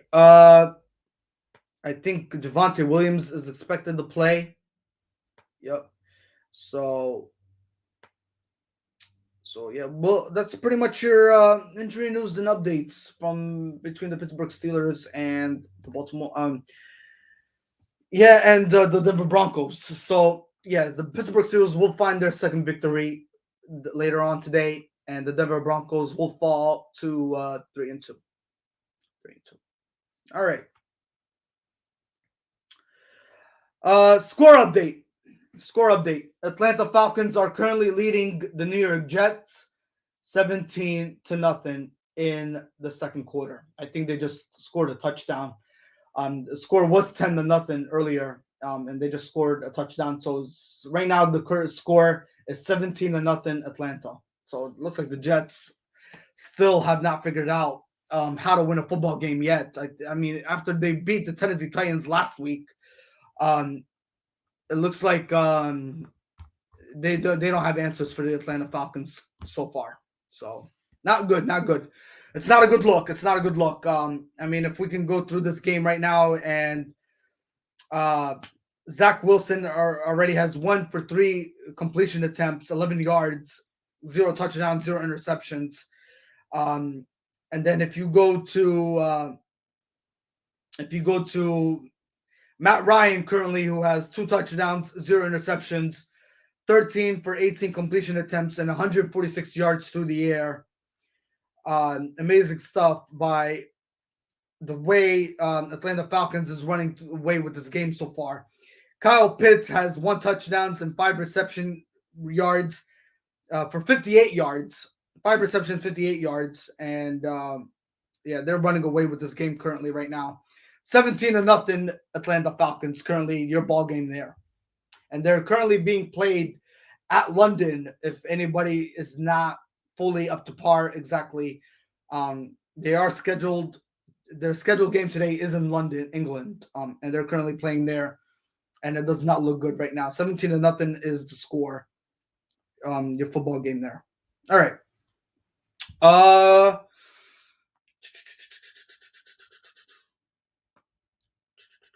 Raiders and the Braves. Well, the Raiders lost last week. They lost to the Los Angeles Chargers under the lights, Monday Night Football. And yeah, last week they had that. So I don't know if anybody's aware, by the way. So it was a Monday night game, right, between the Chargers and the Los Angeles Chargers and the Las Vegas Raiders, and there was a delay in that game last Monday. Even though it was at SoFi Stadium, and it was an indoor game, it was an indoor facility game. Excuse me.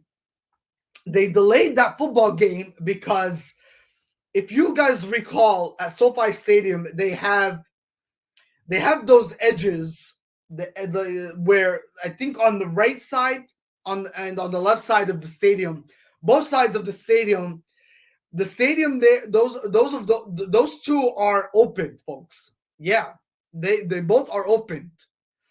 And that's why they had to delay the game due to lightning being in the vicinity. So it's kind of weird. It's kind of weird. This is the first time I'm hearing it, because I've heard a lot of reports coming out that, oh my God, last week's game on Monday night between the Chargers and the Las Vegas Raiders was delayed. And I'm like, why is it delayed? It's at SoFi Stadium. And SoFi Stadium has an indoor stadium. It's an indoor facility game where you have like a glass up top, over your head. And it's a beautiful stadium, by the way. It's definitely off the top of the charts stadium. The way the construction people built that stadium to being an excellent top of the charts stadium. I think it was, how much was it worth? Like 500 billion. I think that stadium was worth. Tremendous stadium, nonetheless. It's a breathtaking stadium.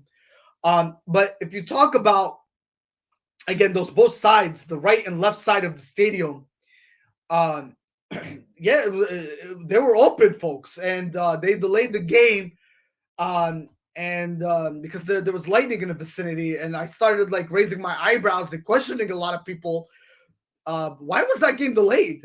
I mean, it's an indoor stadium, but then unfortunately, it started making sense, and it came to an overall conclusion, where we got our answer that we were definitely looking for. And they said that both of those stadiums were opened. Both of those windows were open on the right side and the left side. And there was lighting in the facility, and they delayed the football game, unfortunately. But as far as the results of that game on Monday Night Football, that's what we're trying to talk about. And my point to you all is that the Raiders lost that game. Yeah, they did. And the Chargers figured out how to pick up a victory there. And they improved their record. I think we'll get to the Chargers in a minute here on exactly where they stand. and who they'll be facing in Week 5. But as far as the Las Vegas Raiders is concerned, they suffered their first loss. They're 3-1. They go up today against the debut, ladies and gentlemen, of Justin Fields. The debut of Justin Fields is upon us, folks. It'll be Justin Fields going on the road, going on the road against the Las Vegas Raiders. Now, to all my sports gamblers out there, please do not do what I'm thinking you guys are going to be doing. Please do not put your money on Justin Fields going into Las Vegas this afternoon. Again, ladies and gentlemen, even though Justin Fields is going to be making his official 60-minute debut, I think he's going to have a rough going at it this afternoon against the Las Vegas Raiders. I think it's going to be a tough matchup. You're going up against a great Las Vegas Raiders team. None to mention. I mean, these past 3 weeks, they've been playing good football. Not the best to the best of their ability of great football, but they've been playing great football. Derek Carr has been doing a phenomenal job. And Chucky, aka John Gruden, this is a Halloween season here for us right now. He's been even though there's some controversy going on with John Gruden right now, they've been talking about with his racist comments that they thinking about investigating him. I think those comments were made back in 2011, I believe. So yeah, they're gonna be doing a fully investigation on him, and I think he could be getting severe consequences for that. I don't know, but we're gonna look into more of that, and we'll see what's the latest on John Gruden's update here. He could be suffering a serious penalty for that one, and it goes back to 2011, where he made a racist comment that they're still attacking him on until this day. So we'll see what goes on with John Gruden and his latest update. If I hear anything, folks, we'll definitely be sharing it out to you, of course, and giving you the latest update on John Gruden's status. But as far as today's concerned, it is Justin Fields versus Derek Carr this afternoon, and I definitely like the Las Vegas Raiders going into this matchup. I think, again, ladies and gentlemen, you're going to Las Vegas. You're going to Allegiant Stadium this afternoon. With the black hole, pretty much. That's what they call it. The house of the House of Blacks, when you call the Las Vegas Raiders, the Allegiant Stadium here. The Black Nation, pretty much, is what they call them. If you recall, when they used to be the Oakland Raiders, they were called the Black Hole, and I think they continued that trend, that tradition with the Las Vegas Raiders. Now that they are in Las Vegas and they are in Allegiant Stadium, beautiful stadium, by the way, beautiful stadium. Oh my God, excellent stadium.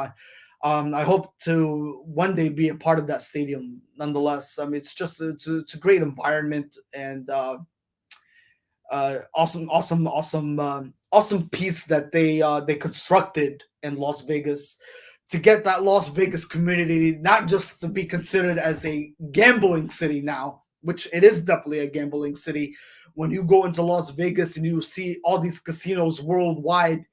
Not to mention when you're going by the Strip and you're seeing by the Strip, when you're seeing all these casinos right in front of you, it's just crazy to think how Las Vegas is really growing. Their popularity, the popular nation of that city of Las Vegas is just keeps on growing and getting better each and every day. So I like again, ladies and gentlemen, Las Vegas Raiders are my favorite going into that game this afternoon, and it's slanted to be a 4:05 p.m. game.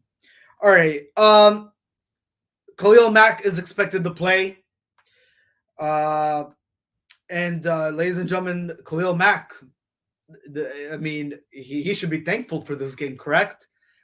I mean, he's going up against his former team, and you know what, ladies and gentlemen, speaking of Khalil Mack, until this day, it still eats up John Gruden that he left. I mean, that he let, excuse me, Khalil Mack go to the Chicago Bears. It really still eats him up to this day.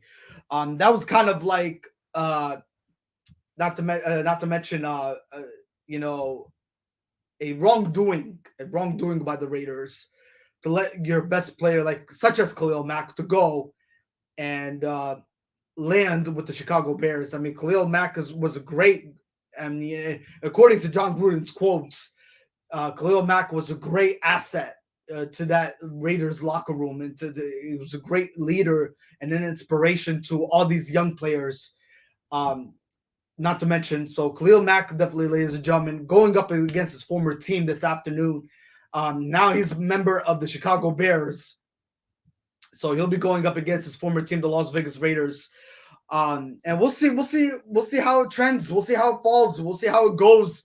Will Khalil Mack have a great day today, or again, will Derek Carr and the Las Vegas Raiders triumphant this afternoon? So we'll see. We'll see how it truly goes. But Khalil Mack is expected to play, and that's definitely great news to his ears that he is expected to play because what a better sweet feeling than going up against your former team.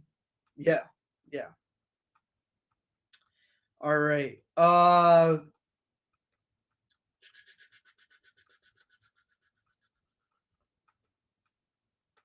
Okay. That's yeah. So Akeem Hicks has been ruled out, so he's not expected to play. Uh, and I believe Brandon Faye Cosson. Yeah, Faye Cosson. Brandon, the newest Raider, he is expected to play, so he could possibly make an impact on that Bears game this afternoon. Also, the Bears activate Danny Trevathan, who's likely to make his season debut versus the Raiders this afternoon. Um, and yeah, that's pretty much your ball game there, folks. Um, and the Chicago Bears have ruled out 5 people out, and I think 4 people questionable. So that's pretty much your injury update from the Las Vegas Raiders and the Chicago Bears, and your predictions there. I do like the Las Vegas Raiders this afternoon, folks. I think they will get it done against the Chicago Bears. The Chicago Bears are 2-2. They're going to be falling to 2-3, while the Raiders will improve to 4-1 on the season.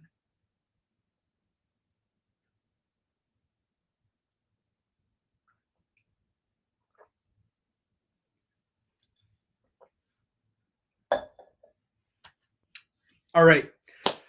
Call me, guys. Let's talk. 610-770-3698.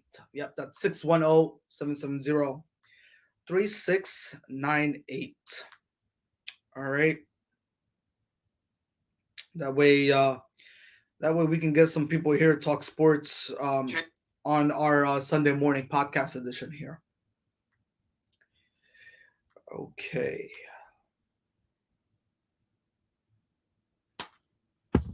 All right. All right, folks. So with that being said,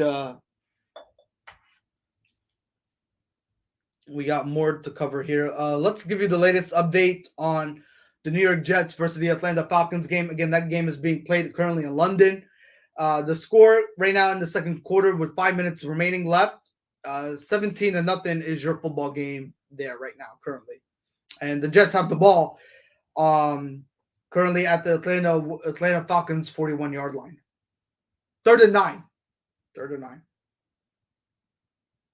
All right. Browns and the Los Angeles Chargers. So again, the Cleveland Browns, who are 3-1, against the Los Angeles Chargers, who are 3-1. This is going to be an awesome game as well. The question is, how will Baker Mayfield how will he fare out this afternoon? Baker Mayfield, again, ladies and gentlemen, there was a lot of reports coming in that he was injured and he was going through an injury. But as of right now, I haven't heard anything about him sitting out. I think he's expected to play this afternoon. So it'll be Baker Mayfield against Justin Herbert. And ladies and gentlemen, you got to give credit, man.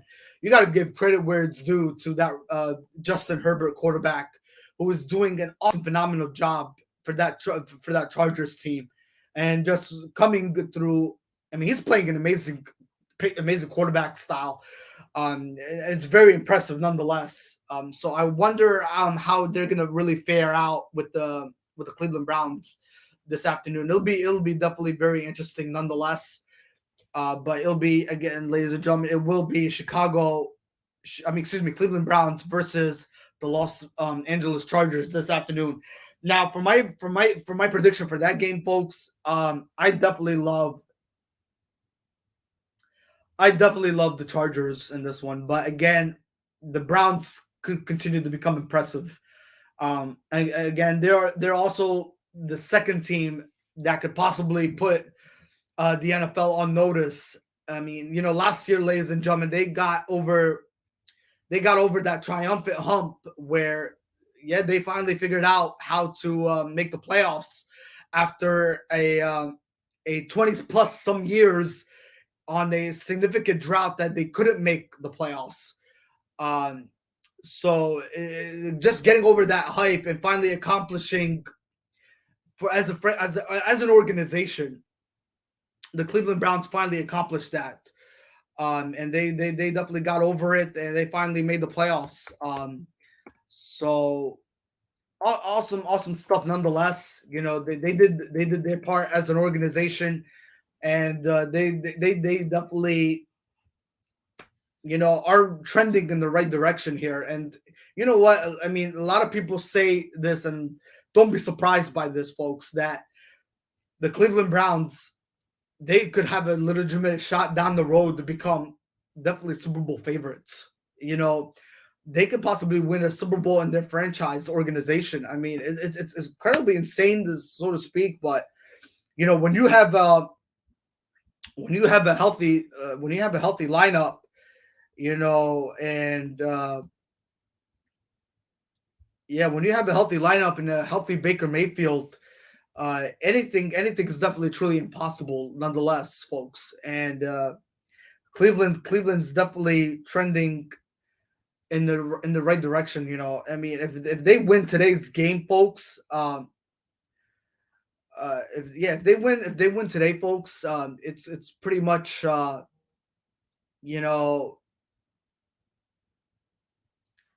the NFL on notice. Yeah, pretty much putting the NFL on notice. So it's gonna be awesome stuff there. So, but I like the Chargers again, but don't rule out Cleveland. Cleveland could come up through something that definitely could be truly amazing. All right. Let's see. Any injuries that we need to be aware of? I think Odell Beckham is still expected to play today, so he's good to go.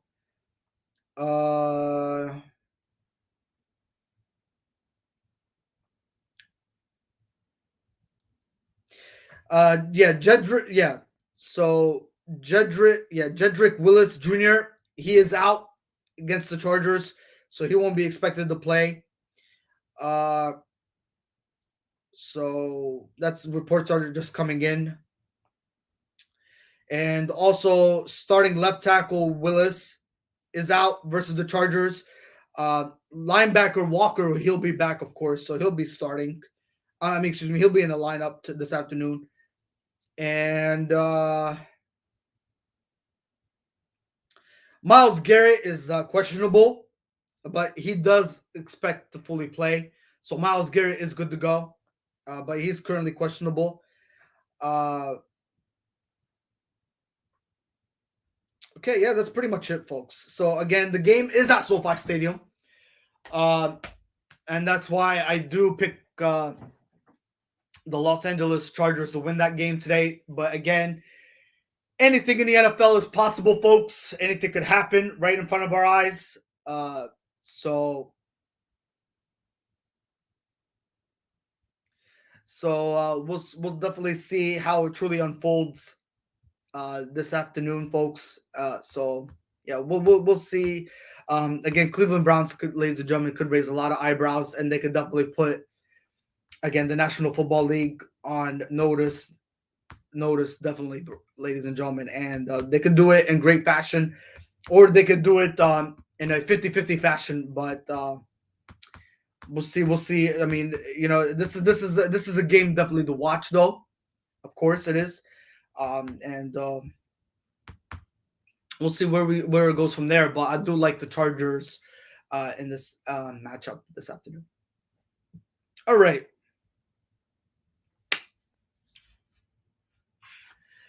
610, ladies and gentlemen, 770-3698. Please call me so we can get things underway here. Talk sports with you guys, debate sports, anything you guys would love. Please let me know. We are all ears here for you on your morning podcast show, your podcast, your news, worldwide sport updates.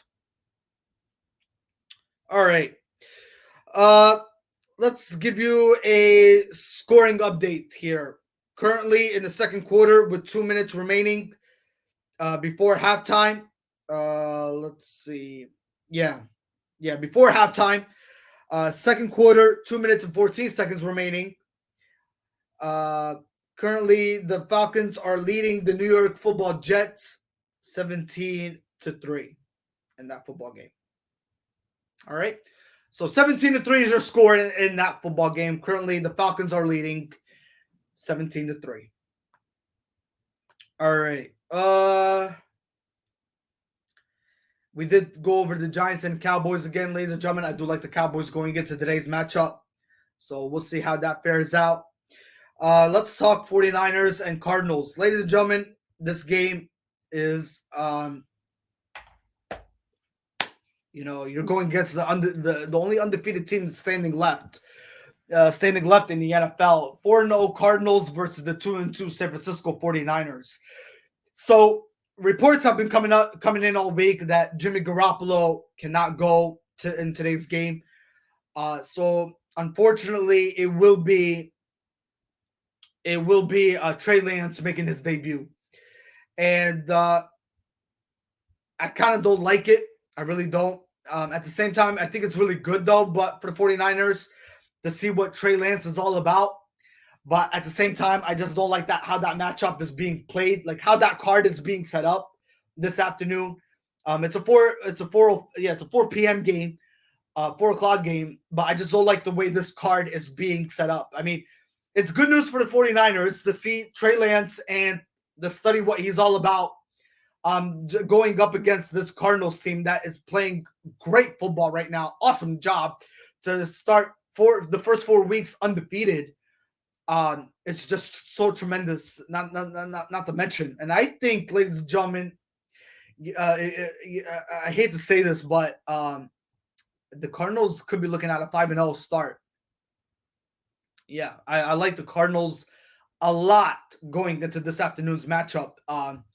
I think they have what it takes. I mean, they have the right formula. They have the right game plan. Not to mention, you know what, ladies and gentlemen, when I say formula, Kyle Murray, ladies and gentlemen, is just playing outstanding football for his position right now. Kyle Murray is just he's letting everybody notice him, and he's getting noticeable just for the way he's been playing these last 4 weeks. If we could pull up actually Kyle Murray's numbers, let's pull up his numbers, and let's go back to the Cardinals versus the Rams here. Kyle Murray, ladies and gentlemen, last week against the Los Angeles Rams, again, they beat him 37-20, and Kyle Murray had 24 for 32 completion attempts, threw the ball for 268 yards through the air. He had 2 touchdowns and 0 interceptions committed. again, Kyle Murray, ladies and gentlemen, is just on his A game right now. Currently, playing outstanding, amazing football nonetheless. And if we could pull up his stats throughout these last 3 weeks against the Vikings, he through the air 400 yards through the air, folks. Uh, 3 touchdowns, and he threw 2 interceptions. And then against the Jacksonville Jaguars, he threw 316 yards, 0 touchdowns, 1 interception. And then against the Los Angeles Rams, he threw for 268 yards, 2 touchdowns, and again, 0 interceptions, like I mentioned before. And so far, ladies and gentlemen, going into the regular season, well, overall, yeah, 1,273, 9 touchdowns, and 4 interceptions for Kyle Murray. It is definitely amazing stuff. Nonetheless, yeah, 9 touchdowns, 4 interceptions, 1,273 yards. Total combined throughout these last 4 weeks. And he has a quarterback rating right now throughout these last 4 weeks of his season career in 2021, 115 quarterback rating. Impressive. And his quarterback rating, ladies and gentlemen, throughout these last 4 weeks, not to mention that the shocking game that really shocked me the most was against the Tennessee Titans in week 1, where they beat them. They beat them, ladies and gentlemen, by the way. He threw for 289 yards on September 12th against the Tennessee Titans, 4 touchdowns, 1 interception, and a quarterback rating of 121.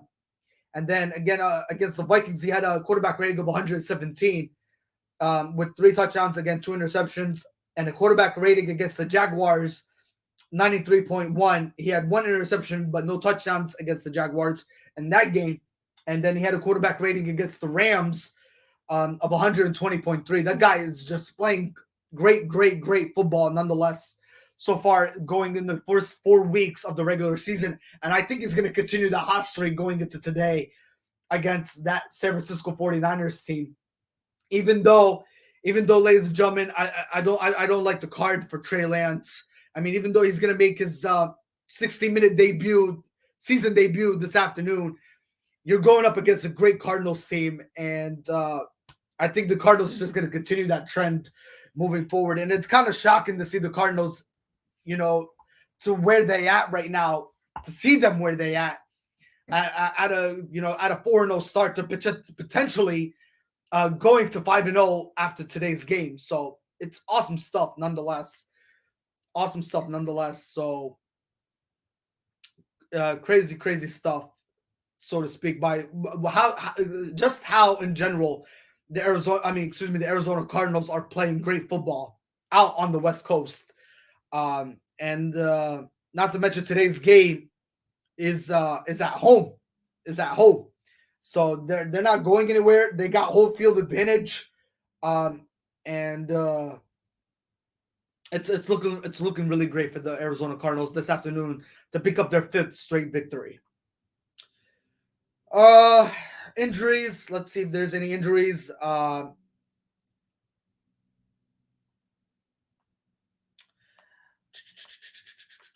Even though, well, look at this. Here's a spoiler alert for you guys.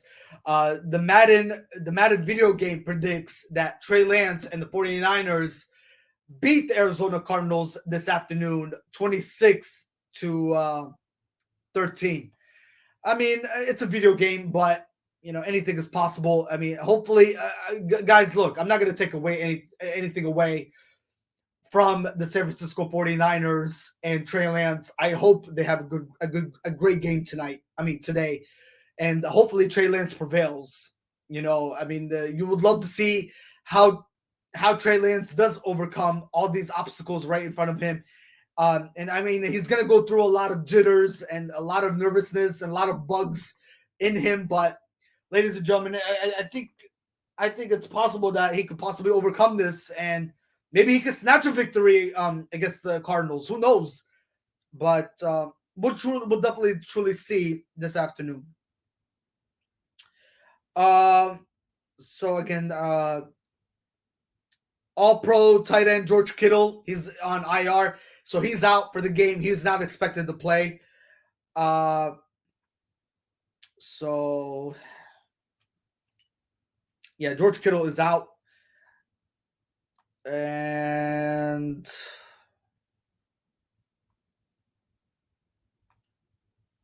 yeah, Jimmy Garoppolo is out, folks.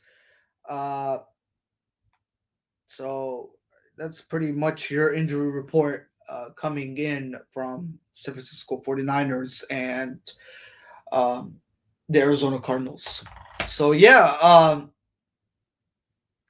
there you have it, folks. There you have it. So again, Cardinals versus the 49ers. Hopefully Trey Lance has a great game today. We're all pulling for him.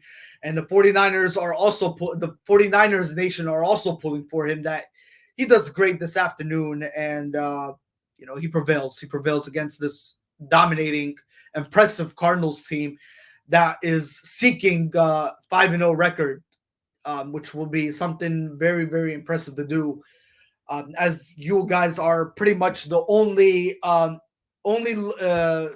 only team in the NFL right now undefeated. So if they could find a way to get victory and reign pretty much on the 49ers parade this afternoon, the team to really get it done is the Cardinals, and I think they could do it in great fashion nonetheless. So we'll see. We'll see how it all fares out. But I do like the Cardinals in this matchup again. If the 49ers could do it, folks, let's hope. We're all pulling for these 49ers to do something that that's never been done before, and that's just having a rookie quarterback being in that starting lineup position and coming up a way where it really matters most, and not to mention to help out your team in getting that victory, and the team is like clicking on all cylinders, coming together, and you got to work as a team. That's what it's all about, in the nature of sports. You guys are coming together, playing the game that everybody loves, and you're winning your football game in perspective.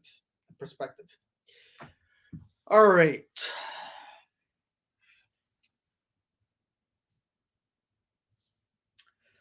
Uh let's see here. Let's give you a scoring update between the. All right, so currently at halftime, it is the Atlanta Falcons leading the New York Football Jets 20-3 at halftime. That's currently where that game currently stands right now.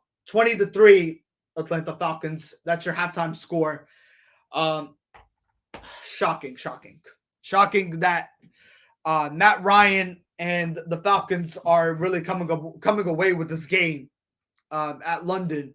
And you would think Zach Wilson and the Jets have figured it out, after beating the Tennessee Titans, and they were going to carry this momentum going into their second straight week. And it looks like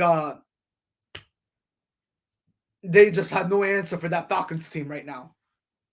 And they're losing again as we speak. 20-3 is your football score going into halftime in that matchup right there, ladies and gentlemen. So 20-3 is the score. All right. Call me guys at 610-770-3698. That's again 610-770-3698. All right. So that way we could get everybody on here, talk sports, and interact with a lot of you, and to talk Week 5 matchups that are happening on your Sunday morning. All right. So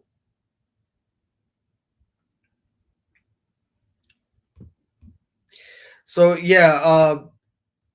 One thing to pinpoint out here.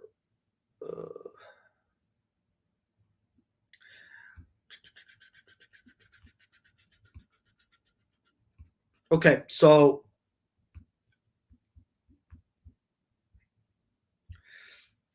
So let's see if we can. Yeah, we're trying to get some people on here. I know it's a busy Sunday for a lot of people, and you know, I mean, it is a busy Sunday. A lot of people are venturing out and doing church and everything and so forth. So we totally understand that.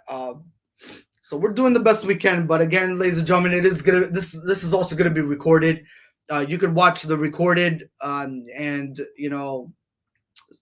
if you guys missed the podcast, you could watch the recorded and get interacted with anything that you guys missed, as far as getting the NFL scoring updates, the recap of college football of Week 6 that transpired yesterday on your Saturday, and Major League Baseball playoffs. We just went over.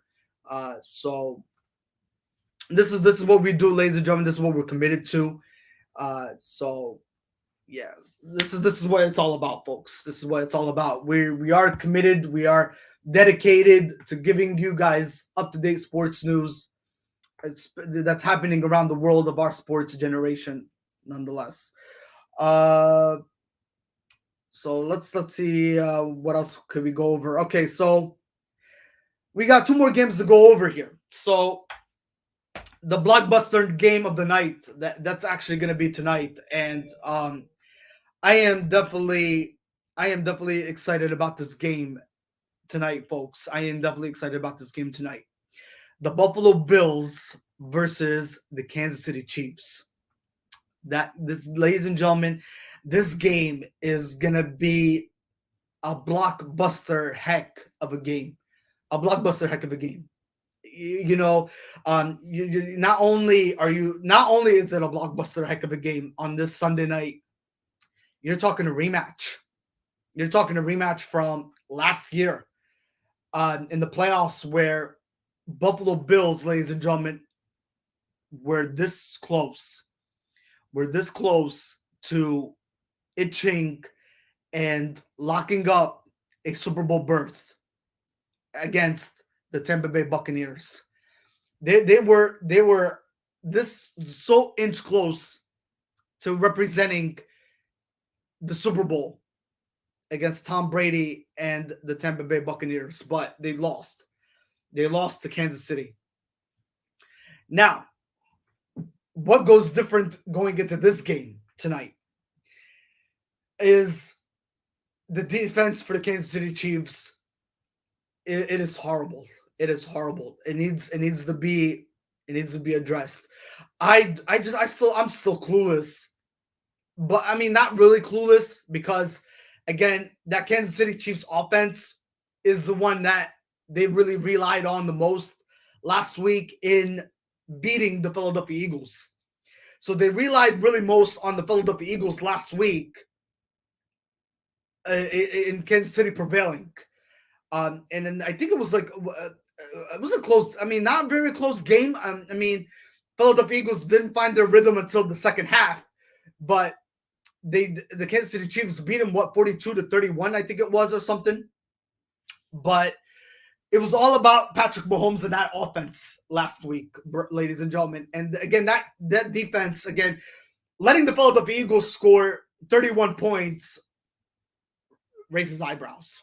Yes, folks. It not only raises eyebrows, but you can pluck those eyebrows too. I mean, that defense is just not good, none whatsoever. And that's what worries me going into Sunday night against the Buffalo Bills. And not to mention, Josh Allen, folks, has been playing lights out football these last 3 weeks. Not to mention the Pittsburgh Steelers game, where they lost 23-16 in the first week of the regular season. Forget about that game.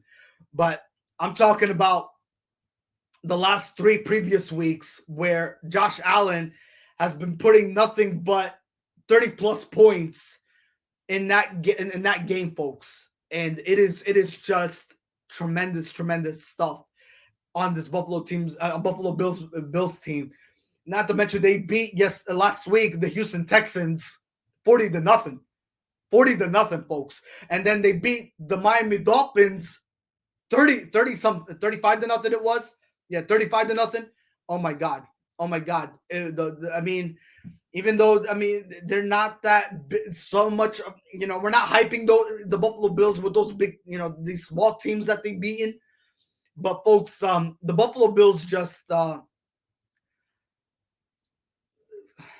but folks, thank you, I appreciate you, thank you so much. Uh, but folks, yes, Buffalo Bills have just been so impressive as of late.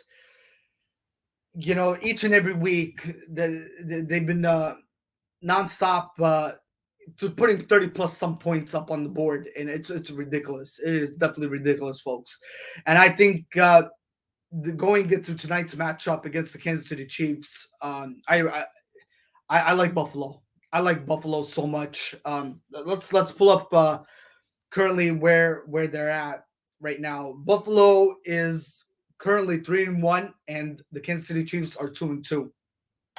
So I'm gonna have to say that Kansas City is gonna be suffering their third loss after tonight.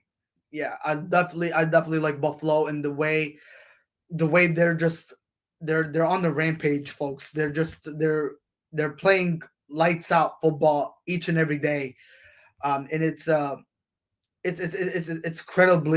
incredibly insane, nonetheless. And they're gonna continue this. They're gonna continue this trend. They're gonna continue this trend. Buffalo Bills are a scary team, folks. If they keep playing like this, deeper into the regular season, when you talk about the months of November, when the weather starts changing and it starts getting cold outside, and then the month of December, and then the month of January, when it's playoff time. Because not to mention now it's an 18-week regular season in the NFL now. So if they think about this, if the Buffalo Bills, ladies and gentlemen, if they have their rhythm, they have their rhythm, they have their scheme, they have their approach, and they have the mindset, and ladies and gentlemen, not to mention the chemistry is there. That Buffalo fan base, ladies and gentlemen, that Buffalo Bills fan base is just truly tremendous. That they have, their fans are diehard fans each and every day that you see them, and they don't care no matter what the weather is, what the atmosphere might be. Whether it's like minus 0 digits outside, wearing like a scarf or wearing a large jacket or hoodie, whatever it may be. They're gonna go through tables, and they're gonna be loud, and they're gonna be coming to making sure that Buffalo Bills team is right where they need to be. And ladies and gentlemen, you can't blame this franchise team. You cannot. This organization, the way they are definitely confident and motivated each and every day on a Sunday, any given day, actually, let's say, this Buffalo team is definitely hungry this upcoming season, and it really shows. It really shows. They're trying to definitely get a Super Bowl berth in. They want to accomplish and win a Super Bowl, and they definitely want to do it so many ways possible. This organization definitely deserves it. They have a huge drought. I mean, I don't want to go back and talk about the 1990s, where the Buffalo Bills made 4 Super Bowl appearances, and they lost. They lost those 4 Super Bowls. But I don't want to go back that. I mean, we're in today's sports era. We're not in we're not talking about the past. The past is the past, folks. Sometimes when they go in the nature of sports, and they say history kind of tends to repeat itself, but that's when you're looking at things going the wrong way in your direction, not the right way in your direction. You know what I'm trying to say here.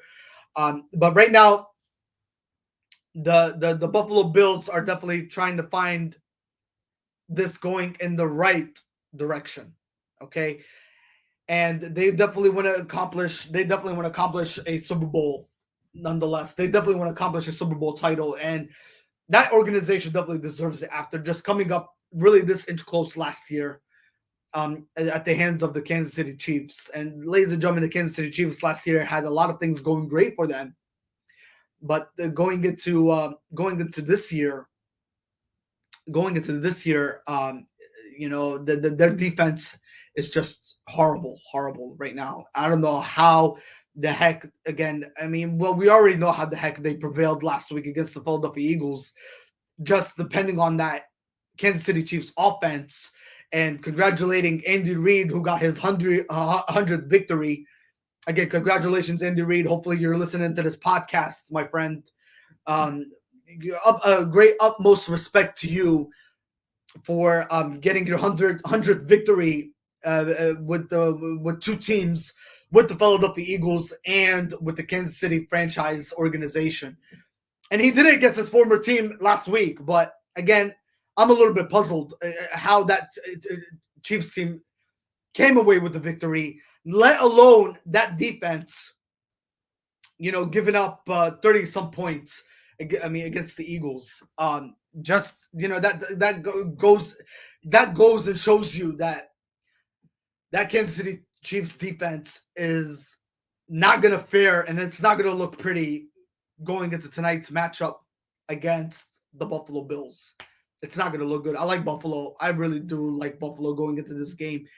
And Buffalo is definitely going to improve to 4-1 on the season after today. So this is going to be truly something amazing to look forward to. I can't wait to Sunday night game. Actually, I'm actually looking forward to that game. To be honest with you, I can't wait to be glued to my seat and actually get my popcorn ready for that football game, because that game is just going to be an amazing Sunday night football game, nonetheless. Seeing Josh Allen versus Patrick Mahomes. But again, ladies and gentlemen, that defense needs to be addressed from the Kansas City side point of view. Yes. I mean, it does not look good at all. It does not look good, none whatsoever. None whatsoever for the Kansas City Chiefs. So I'm hoping they could prevail and they could come out with a victory for Kansas City, for Kansas City's sake, of course. I'm hoping they can, but if they can't, then it's going to be a long night. It's going to be a long night for Kansas City. It's definitely going to be a long night for sure. All right. So my prediction again: Buffalo Bills, they get that win, and they will move to 4-1 on the season. Let's go through injuries.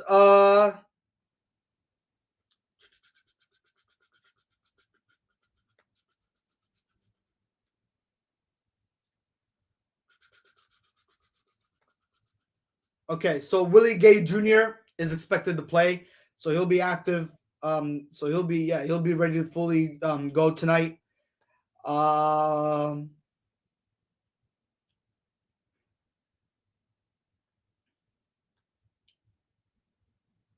Travis Kelce expects a big game tonight, so we'll see how that goes.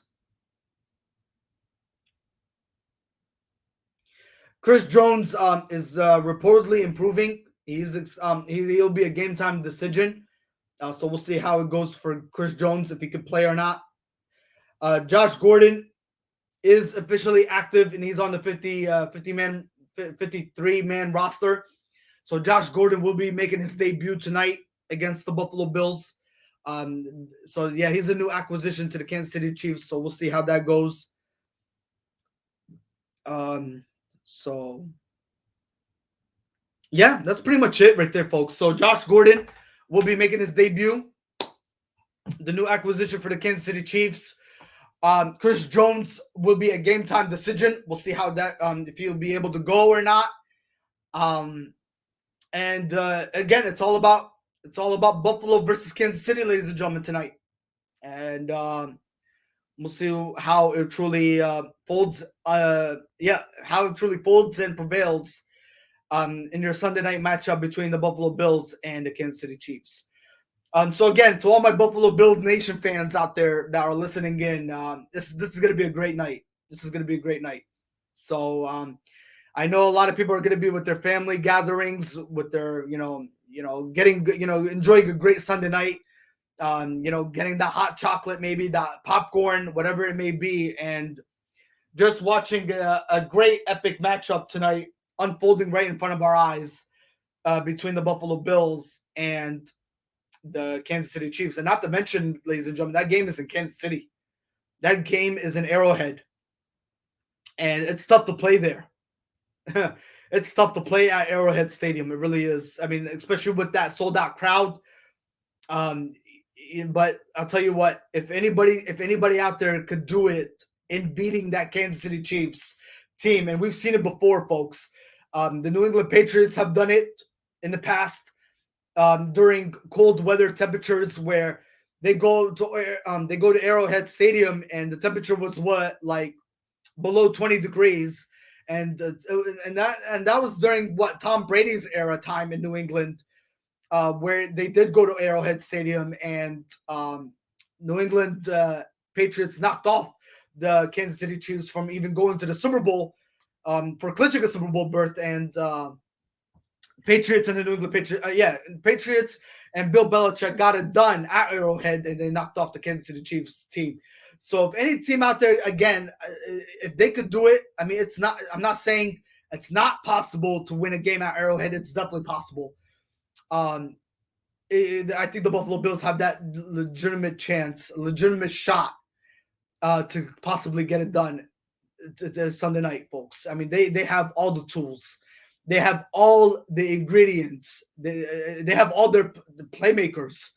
Not to mention, I don't think there's any single person that I know from the Buffalo Bills team out there that is legitimately significantly hurt that cannot come away with this victory. I mean, again, ladies and gentlemen, I think we're gonna be strapping our seatbelts in tonight for that Buffalo Bills versus Kansas City Chiefs team, and it's gonna look really good. It's gonna look really good. So we'll see how it truly prevails and unfolds. But it should be good epic matchup nonetheless tonight. So we'll see how truly again what the result will be. But I do like Buffalo going into this matchup, even though it's at Arrowhead. Call me crazy, but it could very well it could very well happen. Yep, very well can. All right. And the final game, ladies and gentlemen, that will be a Monday Night Football game. It will be the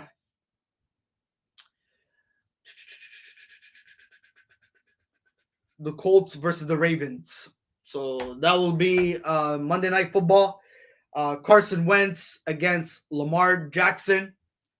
Carson Wentz, well, they finally figured out how to win a game last week. So they did an awesome job there in beating the Miami Dolphins at Miami.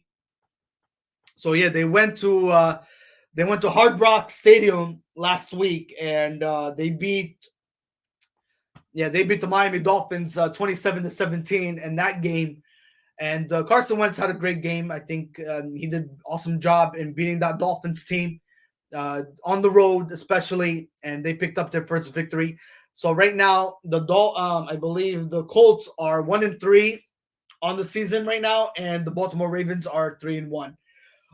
Let's go through some injuries before I give you my prediction for that game. Let's see here. Now a lot of fantasy owners out there have been asking me if they should start Michael Pittman Jr. and Jonathan Taylor and Hines, if they should all start those guys against the Baltimore Ravens. My answer to you, ladies and gentlemen, is no. So don't start Michael Pittman Jr.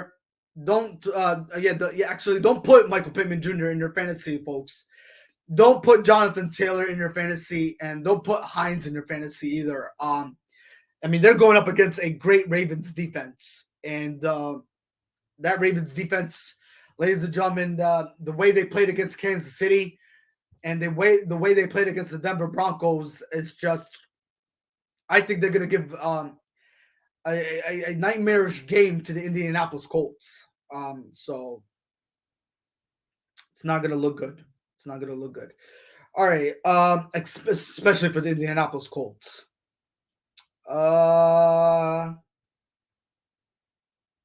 So my prediction for you for that game, ladies and gentlemen, is going to be Baltimore Ravens. So I go with the Ravens in that game, in that matchup. They'll definitely look good on paper, even though you know what the old saying goes: when you say that they look good on paper, you know how the result turns out to be. It turns out to be in a whole 360 turnaround, but they definitely do look good. Lamar Jackson again continues to be very impressive. If you let's bring up his stats real quick for Lamar Jackson, folks. Again, why not? Why not? We're on here, right? This is what we're committed to. But let's bring up Lamar Jackson's stats again. This was from last week's game against the Denver Broncos, where they beat him 23-7. Lamar Jackson had 22 for 37 completion attempts, 316 yards, 1 touchdown, 0 interceptions. Latavius Murray had 18 carries, 59 yards through the ground, and one interception. Actually, excuse me, 1 touchdown. I'm sorry. And then Marquise Brown, Hollywood Brown, he had 1 touchdown, 4 receptions, and 91 yards. So awesome stuff by Lamar Jackson. And then if we could pull up his stats from the 3 previous games of the week of the NFL. Against the Broncos, 1 touchdown, 0 interceptions, like I said, like I mentioned, 316 yards through the air. Against the Lions, he had 1 touchdown, 1 interception, threw for 287 yards. And then against the Kansas City Chiefs, he threw for 239 yards, 1 touchdown, and 2 interceptions in that game. So overall, currently right now, Lamar Jackson is 4 touchdowns, 3 interceptions on the regular season through the first 4 weeks. Again, he had 1 touchdown and 0 interceptions against the Raiders, 235 and a quarterback rating of a 98.6 quarterback rating. And then against the Chiefs, he has a 78.8 quarterback rating and 81.0 against the Detroit Lions. And then he had a 96.2 quarterback rating against the Denver Broncos. But overall, he is at 89.3 quarterback rating, 4 touchdowns, 3 interceptions. Not really much to speak about, but he's getting to where he needs to be. And if he plays the Indianapolis Colts Monday night, which they will be, unless something happens where COVID makes an impact and they have to forfeit the game. So far, we haven't seen that throughout the season.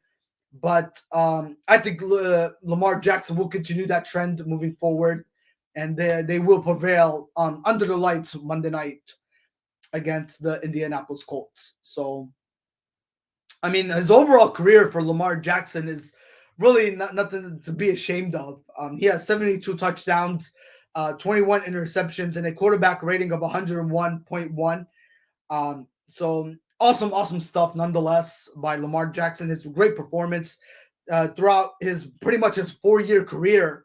I mean, actually his 5th-year career with the Baltimore Ravens is pretty much not too shabby, none whatsoever. I mean, if you go back to 2018 for Lamar Jackson, he had a quarterback rating of 84.5. And then, with 6 touchdowns and 3 interceptions in his career. And then that was his rookie year, by the way, in 2018. And then officially as a starter in 2019, he had 36 touchdowns, 6 interceptions, and a quarterback rating of 113.3 in 2019. And then he had an awesome year in 2020 with COVID related, 26 touchdowns, 9 interceptions, and a quarterback rating of a 99.3. We're talking about Lamar Jackson here, folks, for anybody that's tuning in.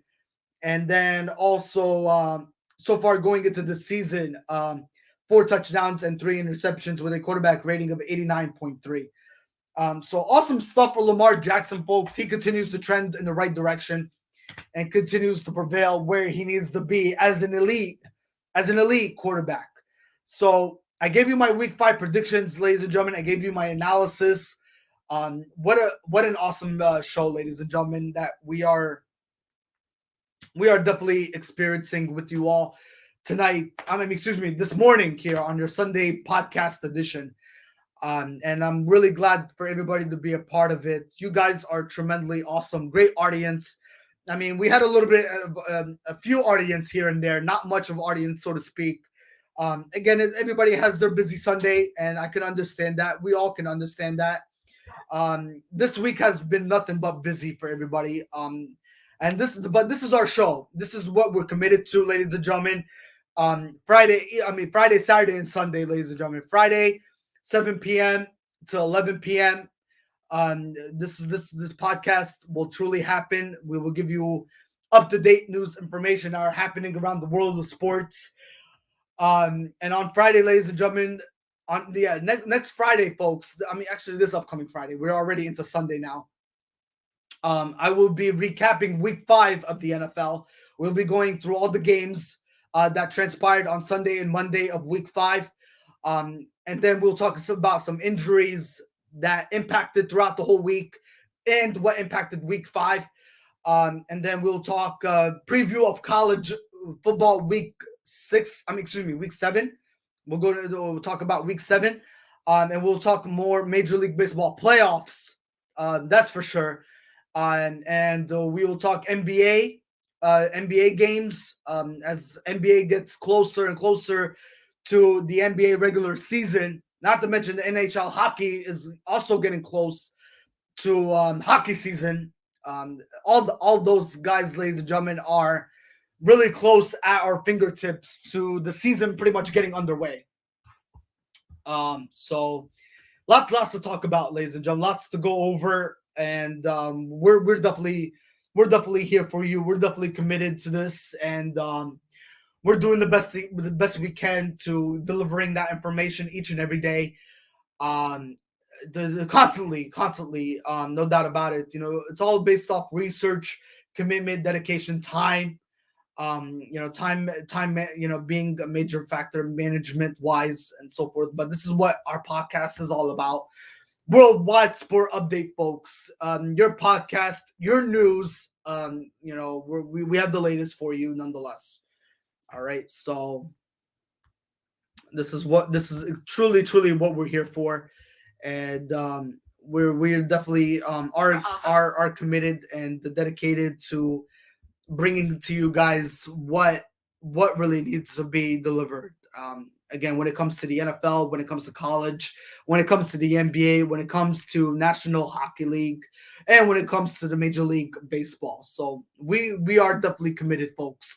And this is what Worldwide Sport Updates is all about, is delivering sports to you that's happening right at your fingertips each and every day, of course. All right.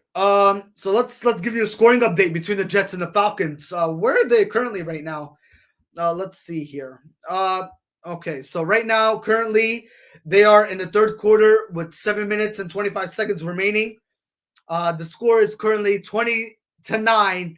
Your football game there. So, earlier the score was 20-3. So I think they did score a touchdown, but I think they missed the field goal. They do have the ball currently right now at 3rd and 9 at the Atlanta's 49-yard line. So that's currently where we stand right now. Again, this show is pretty much about to wrap up in 1 hour. So we still have a 1 more hour show to go. Again, ladies and gentlemen, the floor is yours now. All right. This is all about you guys now. 1 hour, I'm going to give it to all the fans. Please call me at 610-770-3698. Let's talk some sports. I'm all ears for you guys right now. If you would like to talk anything, if it needs to be sports gambling, NBA related, the floor is yours, folks. So I'm gonna give the time to you guys. If anybody is on here that would like to interact with sports, talk sports, anything. I'm all yours right now for this last hour. So let's see if a good friend of mine would like to come on here. That way we can get him on and see if he wants to talk sports. We're gonna hashtag some people here to come on in. David Allen, I would believe he would like if he would like to come in. Let's chime in him onto this podcast. Yeah, so ladies and gentlemen, the floor is yours for 1 hour. I would like to get some people on here to talk sports for 1 hour. The floor is yours, ladies and gentlemen. Again, talk about anything you would like to talk about. Sports gambling, week 5 of the NFL, college football, Major League Baseball playoffs, anything. Yeah, sports gambling, if I mentioned that already. Tyson Fury against Deontay Wilder, ladies and gentlemen. Let's talk about that. What was your input and your intake on that fight yesterday? It was an epic fight, ladies and gentlemen. Again, it went to 11 rounds. The VIA decision knockout was determined. And Tyson Fury retained his title, ladies and gentlemen, in epic fashion. In retaining his WBC World Heavyweight Championship title. Again, awesome stuff, no doubt about it. Nonetheless, so yeah, ladies and gentlemen, come on in here. Let's talk sports. Again, call me if you would like to be on air. Call me 610-770-3698. I can get you guys on air, and we could talk some sports here and there, ladies and gentlemen. This floor is yours for 1 hour. So anything that you guys would like to talk about, and I'm also going to be here for 1 more hour to give you the latest updates on the Jets versus the Falcons game. So we'll do that for you guys, and we're fully committed to it, and we'll give it to you guys the latest updates and all that. So we're hashtagging people, all right? I know a lot of people are busy. I truly understand that, and we totally understand. No worries. I mean, we're not gonna hold it against you guys. We have no reason to hold it against you. I mean, but we would like for you guys to get on here and talk sports, and interact with yours truly, who is definitely always committed to doing what he loves to do best each and every day throughout the scheduled week of Friday, Saturday, and Sunday of our scheduled podcast program. So yeah, come on here, folks. Let's talk. The 1 hour is basically all yours. So let's talk sports. Hopefully, we can squeeze in some people here in 1 hour. Just to talk sports in general. So anything you guys want to talk about, sports gambling, the Deontay Wilder versus Fury matchup that happened yesterday. Also baseball playoffs, Major League Baseball playoffs. If you guys want to talk about that, please chime on in here. We got all the latest updates for you. College football games, if you guys anybody want to talk about that. As of right now, I have not heard anything regarding Sean Clifford. Let me check if anything did come up on his behalf. But as of right now, I don't think I've heard any updates from Sean Clifford. I just let's check here and see.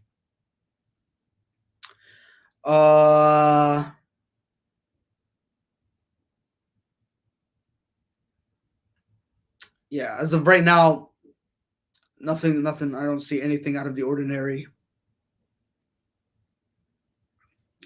So yeah, nothing has come up yet regarding Sean Clifford yet. Hopefully it does come up. But if throughout the show, hopefully it does come up so I can give it to you. If not, then we will definitely let you know the scoop on Sean Clifford's status. as it comes along.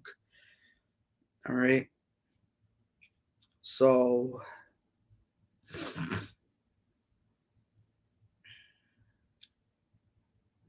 yeah, we'll be we will definitely be definitely committed to bringing you the latest up to date information on Sean Clifford. All right. But as of right now, I have not heard anything. All right. Let me check and see if we can go to his page, to his stats.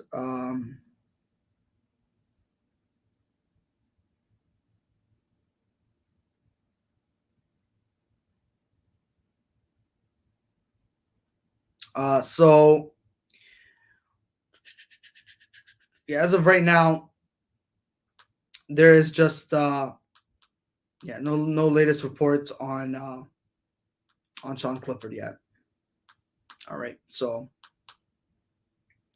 as soon as we hear something, though, we will let you know, guys, for sure, what the latest updates are on Sean Clifford. But as of right now, there is just nothing that nothing we could speak on regarding Sean Clifford's injury. So, but hopefully we get it though. Hopefully we do get it.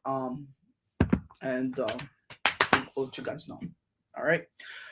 All right, so right now the score currently is 20-9. Atlanta Falcons, they're currently leading against the New York Football Jets in that matchup. All right. Also, baseball games again, ladies and gentlemen. Today there will be two of them playing from the American League Division side.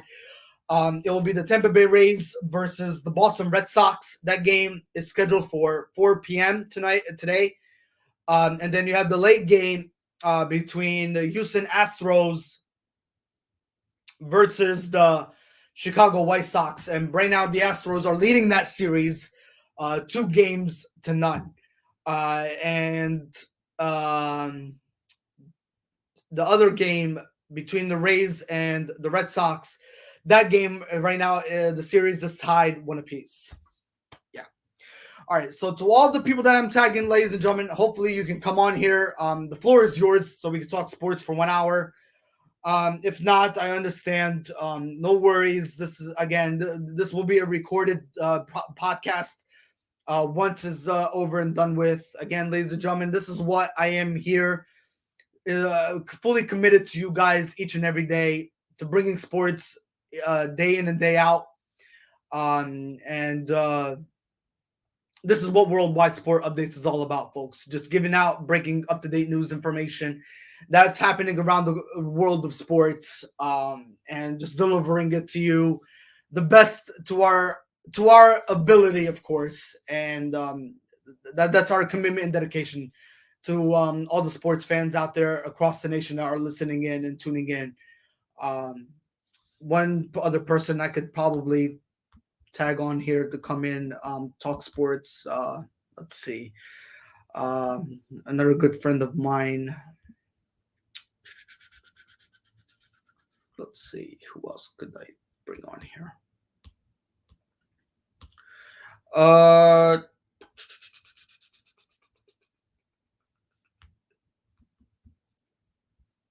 Yeah, maybe we could bring a good old buddy of mine on here to talk sports. But yeah, ladies and gentlemen, the floor is yours. Again, 1 hour left into this podcast. Anything you guys would like to talk about? The Tyson Fury versus Deontay Wilder. If you guys would like to talk about that, what's your thoughts on that boxing matchup? Please let me know. Also, Major League Baseball playoffs that will be happening later on today, between the Red Sox and the Tampa Bay Rays, and the Houston Astros versus the Chicago White Sox. And then also college football games. Any game that really caught your attention yesterday that you really enjoyed, that you would like to talk about, please let me know. Get your shout out there. Get your shine on. Get your name recognized. Or let me know, guys, what your predictions on your thoughts on your Week 5 matchups for this afternoon's football games.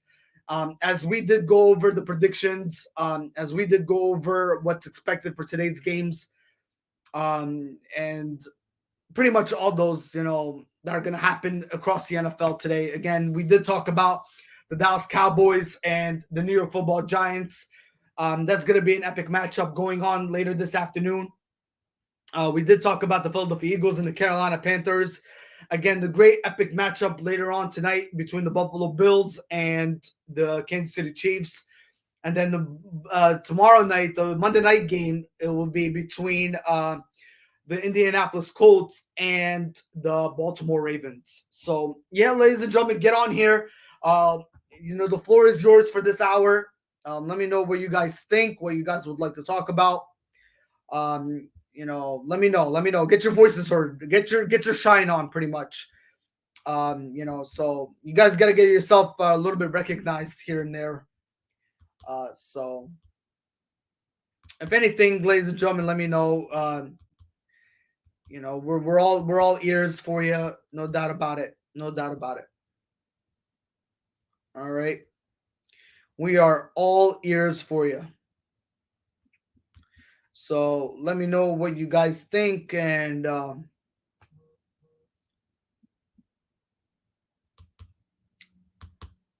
right. So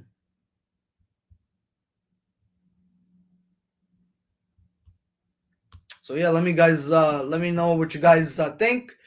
What's your predictions for later on today? Again, ladies and gentlemen, we have currently ongoing right now the Atlanta Falcons versus the New York Jets.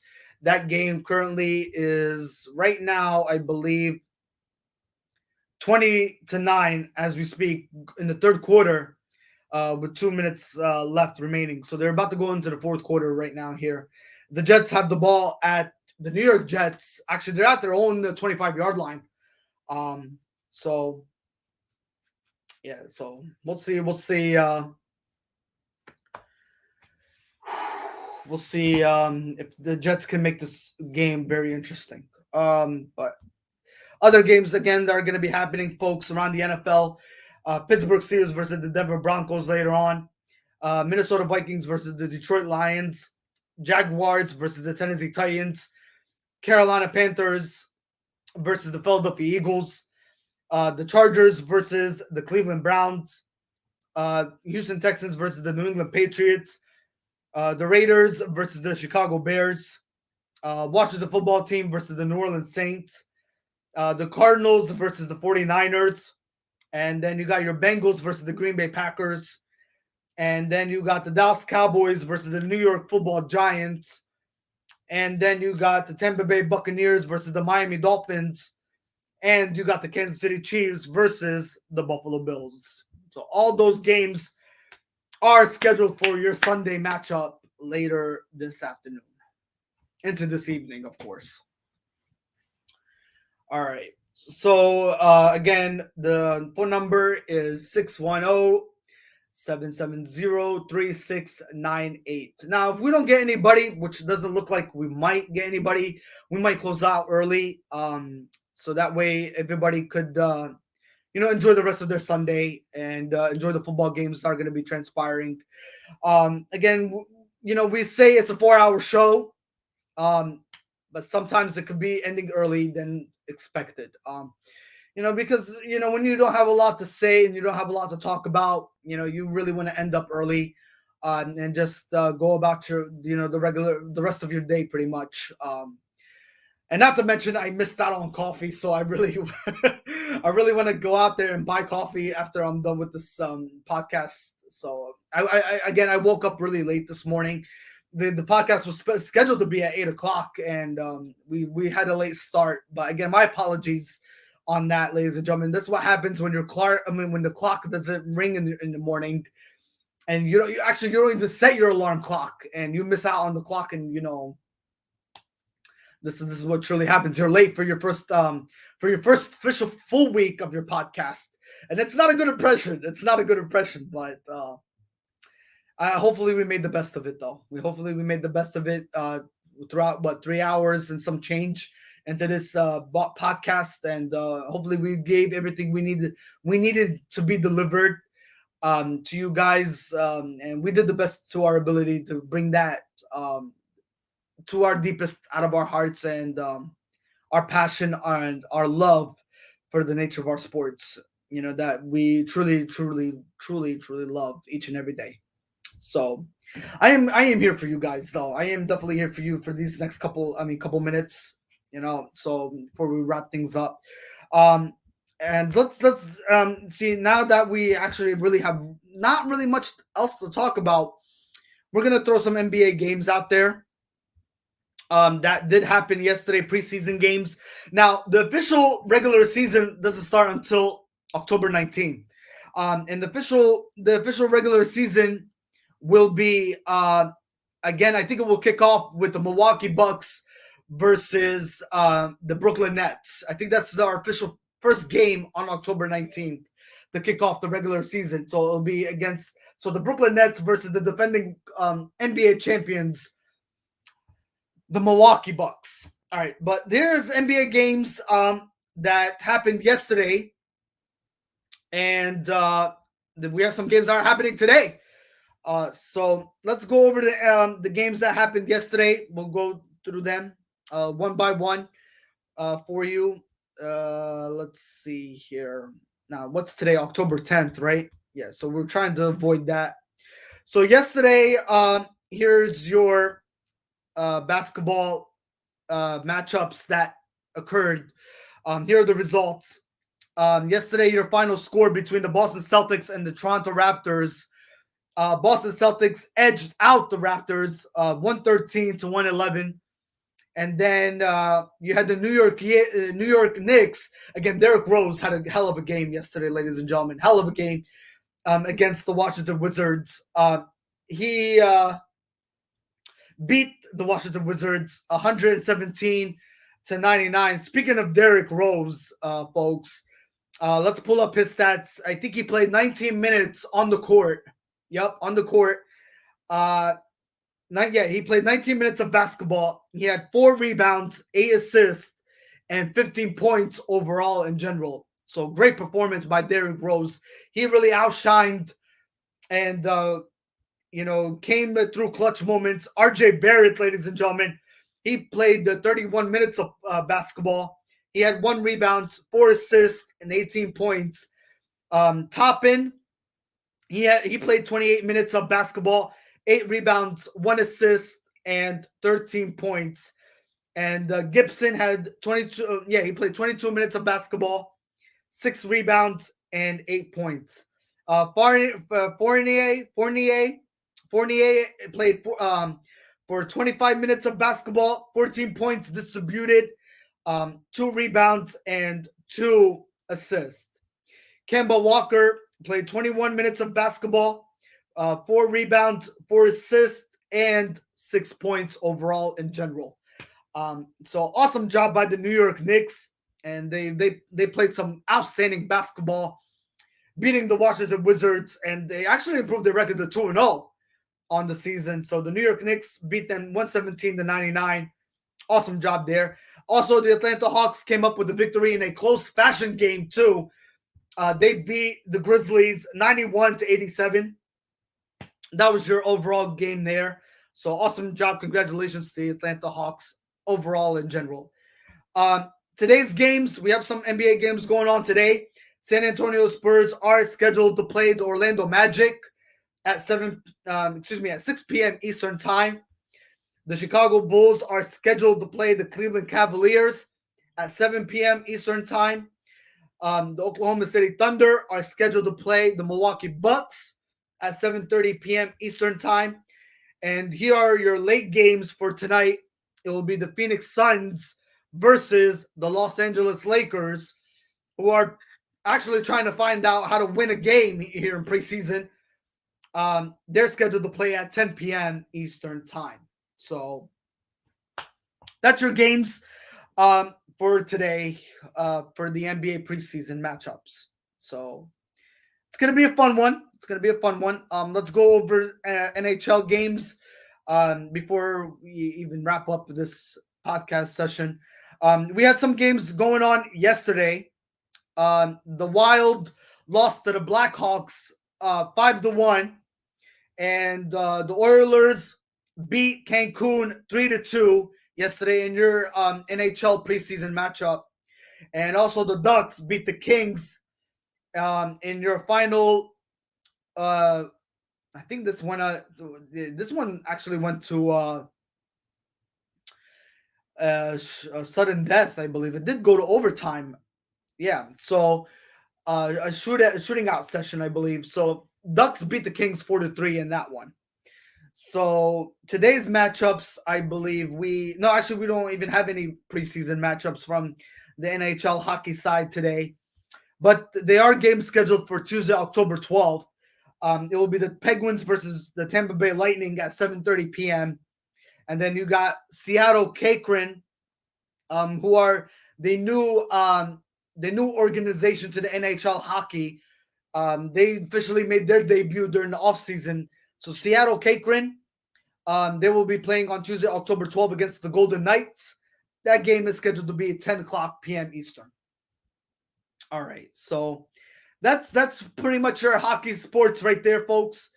Not really much to talk about there. I mean, I'm trying to make it a great session for you guys nonetheless.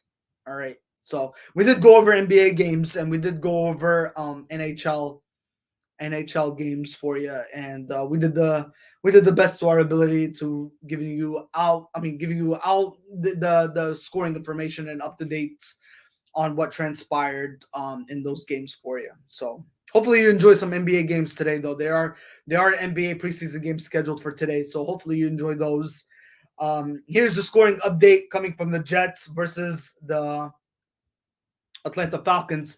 Currently, that score is still 20-9 in the fourth quarter with 14 minutes and 14 seconds remaining. So they're now officially in the fourth quarter, but you're still looking really down right now. The New York Jets are still looking down in this ball game. So we'll see if they could make it a very close game, or will the Atlanta Falcons just run away with this game pretty much. So we'll see. We'll see what truly happens. All right. Again, baseball games that are going to be happening again. You got a 4 o'clock p.m. game today between the Red Sox and the Tampa Bay Rays. Both of them are tied one game apiece in that division series. So we'll see if the Red Sox will prevail.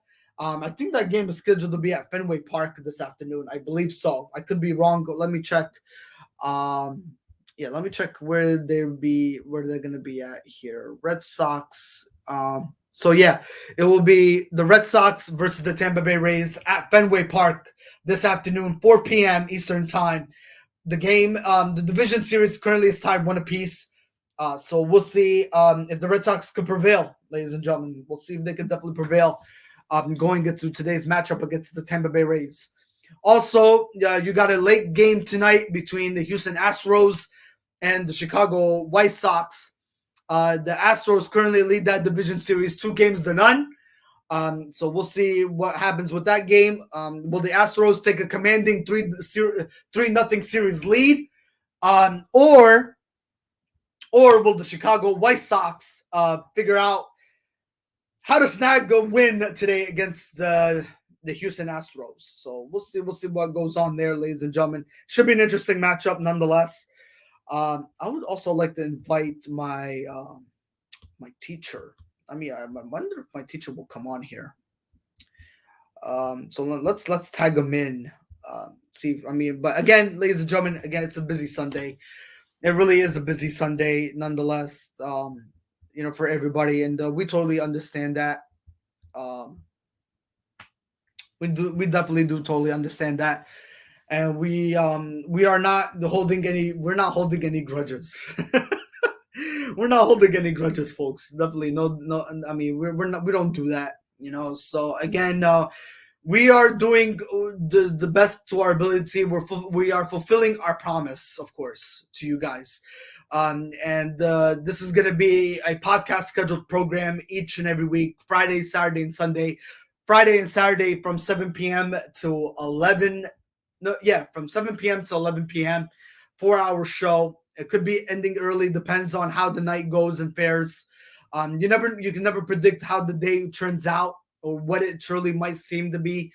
But again, it is what it is, folks, and we got to take it, and we got to take it, how it is. But again, 7 p.m. till 11 p.m. Fridays and Saturdays. Please tune in to your worldwide sport updates, your podcast, your news each and every day to being delivered, each week to be delivered by your host, yours truly.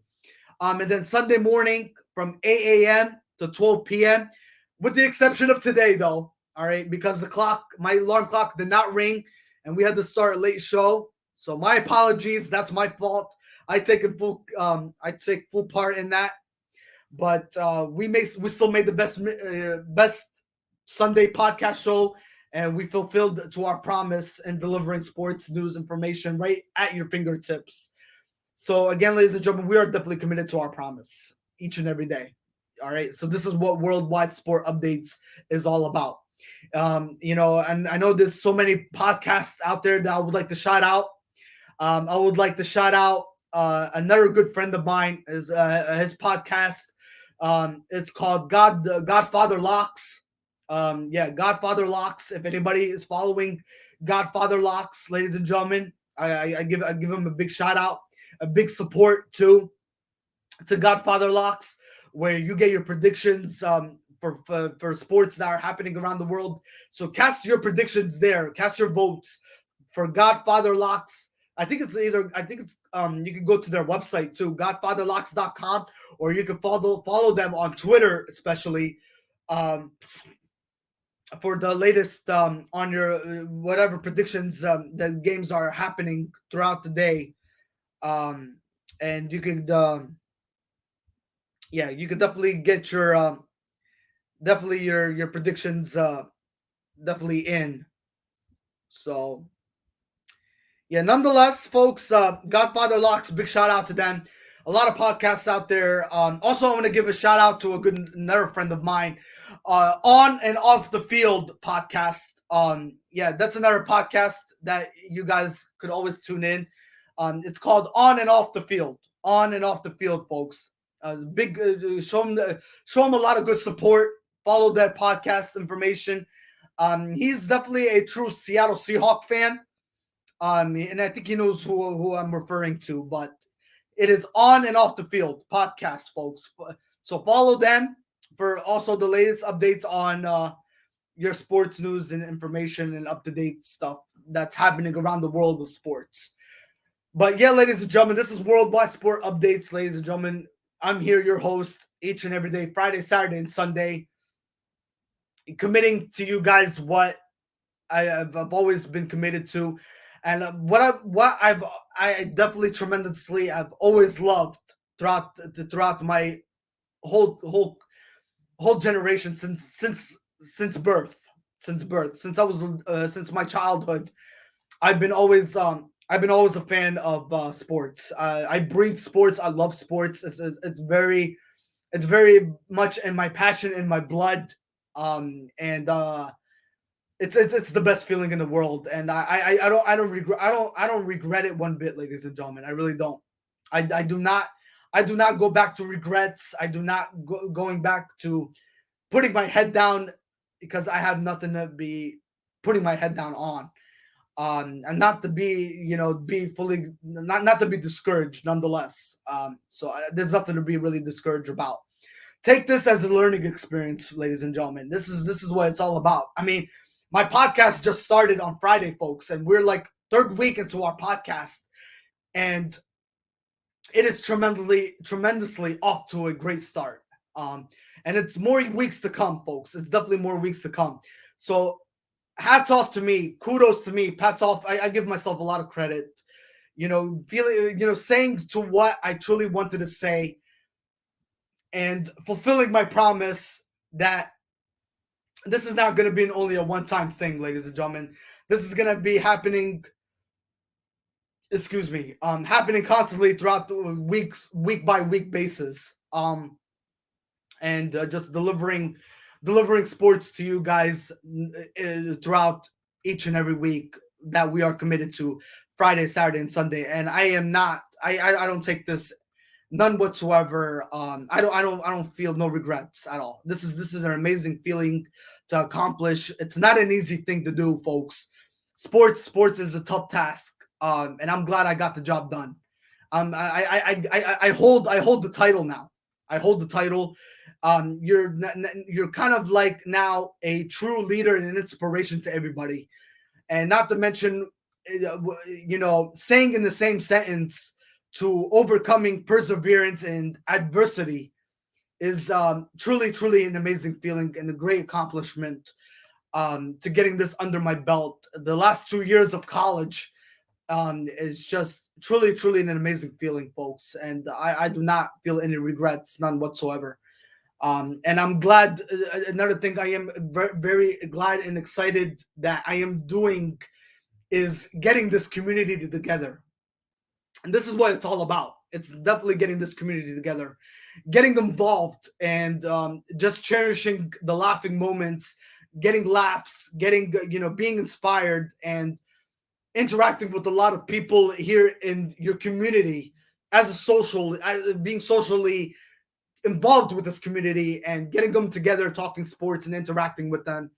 It is just truly an amazing feeling, and I'm truly grateful and blessed at the same time to be definitely interacting with a lot of people that are tuning in and listening in to this Sunday broadcast. I mean podcast, and it is truly an amazing feeling nonetheless.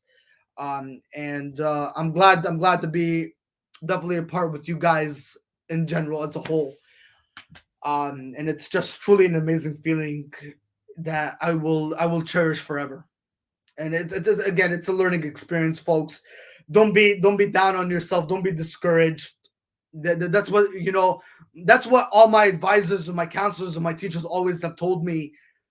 Yeah, don't let yourself down. Don't hold yourself into grudges.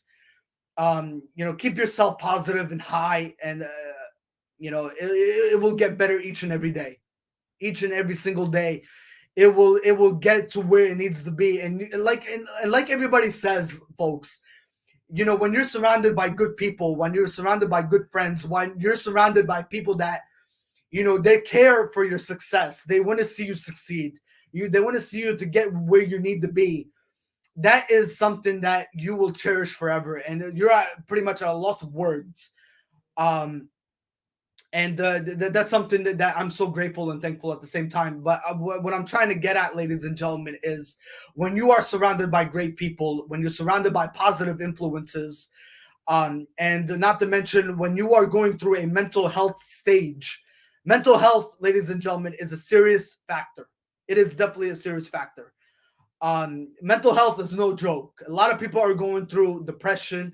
A lot of people are going through that mental stage where they're going through anxiety, and they just want to be reached out to somebody, that when they're feeling down, they want to talk to someone. And ladies and gentlemen, we are always here for you. We are always here. Reach out to your friends, to your loved ones, your cousins, your family members, your friends. We are all here for you, ladies and gentlemen. No doubt about it. We will give you our fully divided attention, to give you our time away from our day, to just sit down and talk to you about your problems and what needs to be addressed. And this is what, and you know what, this definitely needs to be addressed, whether it's a podcast or not a podcast, ladies and gentlemen. It needs to be addressed. It really does. Mental health is a serious issue. So reach out to your loved ones, for sure. Reach out to your cousins, your family members, your friends, whoever it may be, your relatives, your grandfather, your grandmother, your sister-in-law, your brother-in-law, whichever it may be, your managers, yeah, your counselors, your advisors, your anybody, ladies and gentlemen. We all care. We definitely all care for your well-being. Reach out to police officers, communities out there. The police officers, they do each and every day in their part to providing a great community out there. To firefighters, even though firefighters have to do their task first and burning out the fire first. But again, reach out to them though. There's a lot of people to reach out. There's a lot of sources to reach out to. And they give you their full divided attention, folks, to just reaching out to them and listen. They're listening to your problems, and your answers definitely being fulfilled. If you don't have the answer for yourself, and if you're looking for that question that needs to be fully desired and being answered, reach out to people, folks, and that's the cure. That's the cure for you folks to having a great life. You know, I mean, well, having the life that you actually desire. I won't say the great, fantastic life that you guys desire. Nobody, I mean, there's no such thing as perfect life, but just reach out to people. We're always here for you folks. All right, no matter what. I mean, whether they are your enemies, yeah, enemies also tend to listen here and there. But your friends, again, your loved ones, your, you know, whoever it may be, mental health is a serious issue, folks. All right, it is definitely a serious issue, and it's something that needs to be brought up and addressed. And just you know, each and every day, reach out to someone. They're there, and you don't know it. Okay, they're there, and you don't know it, folks. Definitely. And also, yeah, again, a lot of people telling me, ladies and gentlemen, just don't get discouraged. Okay, keep you know, a positive high influence. Keep holding yourself high. I mean, this is only the beginning of the first week, and you're already off to a great start. I mean, a lot of people, based off their feedback, and then a lot of people out there, just they hate you for what you're saying when you're delivering it. But that's the nature of this sports business, ladies and gentlemen. People are gonna support you. They're gonna be with you, and they're gonna love you for what you say. But at the same time, people are not gonna appreciate what the heck you do say that comes out of your mouth, and you just have to back up those words and just go by the grain of salt and go with it. Yeah. But you got to know exactly how to back up those words. You know, it's basically off research, based off, you know, your dedication, your commitment, your striving for excellence. Each and every day, you know, that we are fully committed to this podcast. And that's what we're here for. That's definitely what we're here for. All right. So, um, this is only, again, the first week, and we did the most of it, folks. We definitely did. We definitely truly did. All right, we got breaking update. We got a breaking score update, ladies and gentlemen, from the Atlanta Falcons versus the New York Jets. The score is currently 20-17, folks. 20-17. Now, when I was babbling and all that stuff just a couple minutes ago, the score was 20-9, folks. Jets just scored a touchdown, converted the 2-point conversion. It was successful. And right now, ladies and gentlemen, in the fourth quarter with 6 minutes remaining, you are looking at 20-17 ball game. Just 6 minutes left into this ball game in the fourth quarter. And the Jets have definitely made this game very interesting right now. So hopefully the Jets can prevail, and they can walk away from London, hopefully with a 2-3 record. But at the same time, you know, the Falcons are hoping they can get to 2-3 as well. Hopefully they'll get to 2-3 as well. But it's an interesting ball game right now. 20-17, the Falcons have the ball at 1st and 10 at their 25-yard line. So let's see how this goes. I mean, we're staying here for a couple more minutes, but again, 20-17 is your current score.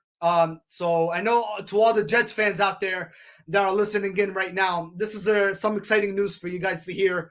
20-17 ball game. Atlanta is up right now by 3 points. Well, to all the Falcon nations out there right now, it does not look really good because you're blowing that lead right now after the score was 20-9, 20-3 when we first aired here, you know, a couple hours ago. So they're blowing this lead right now, and it does not look too good.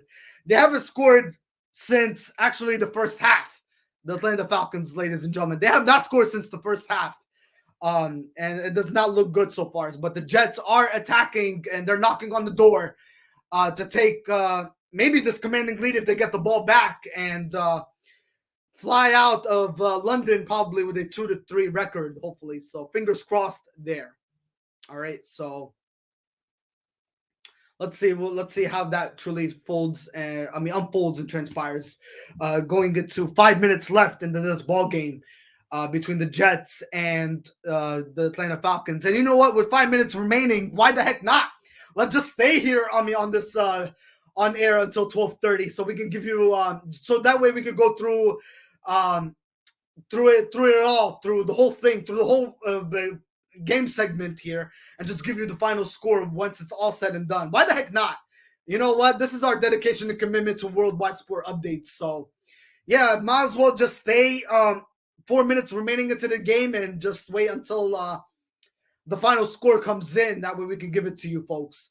Because that's our promise and that's our dedication to you guys.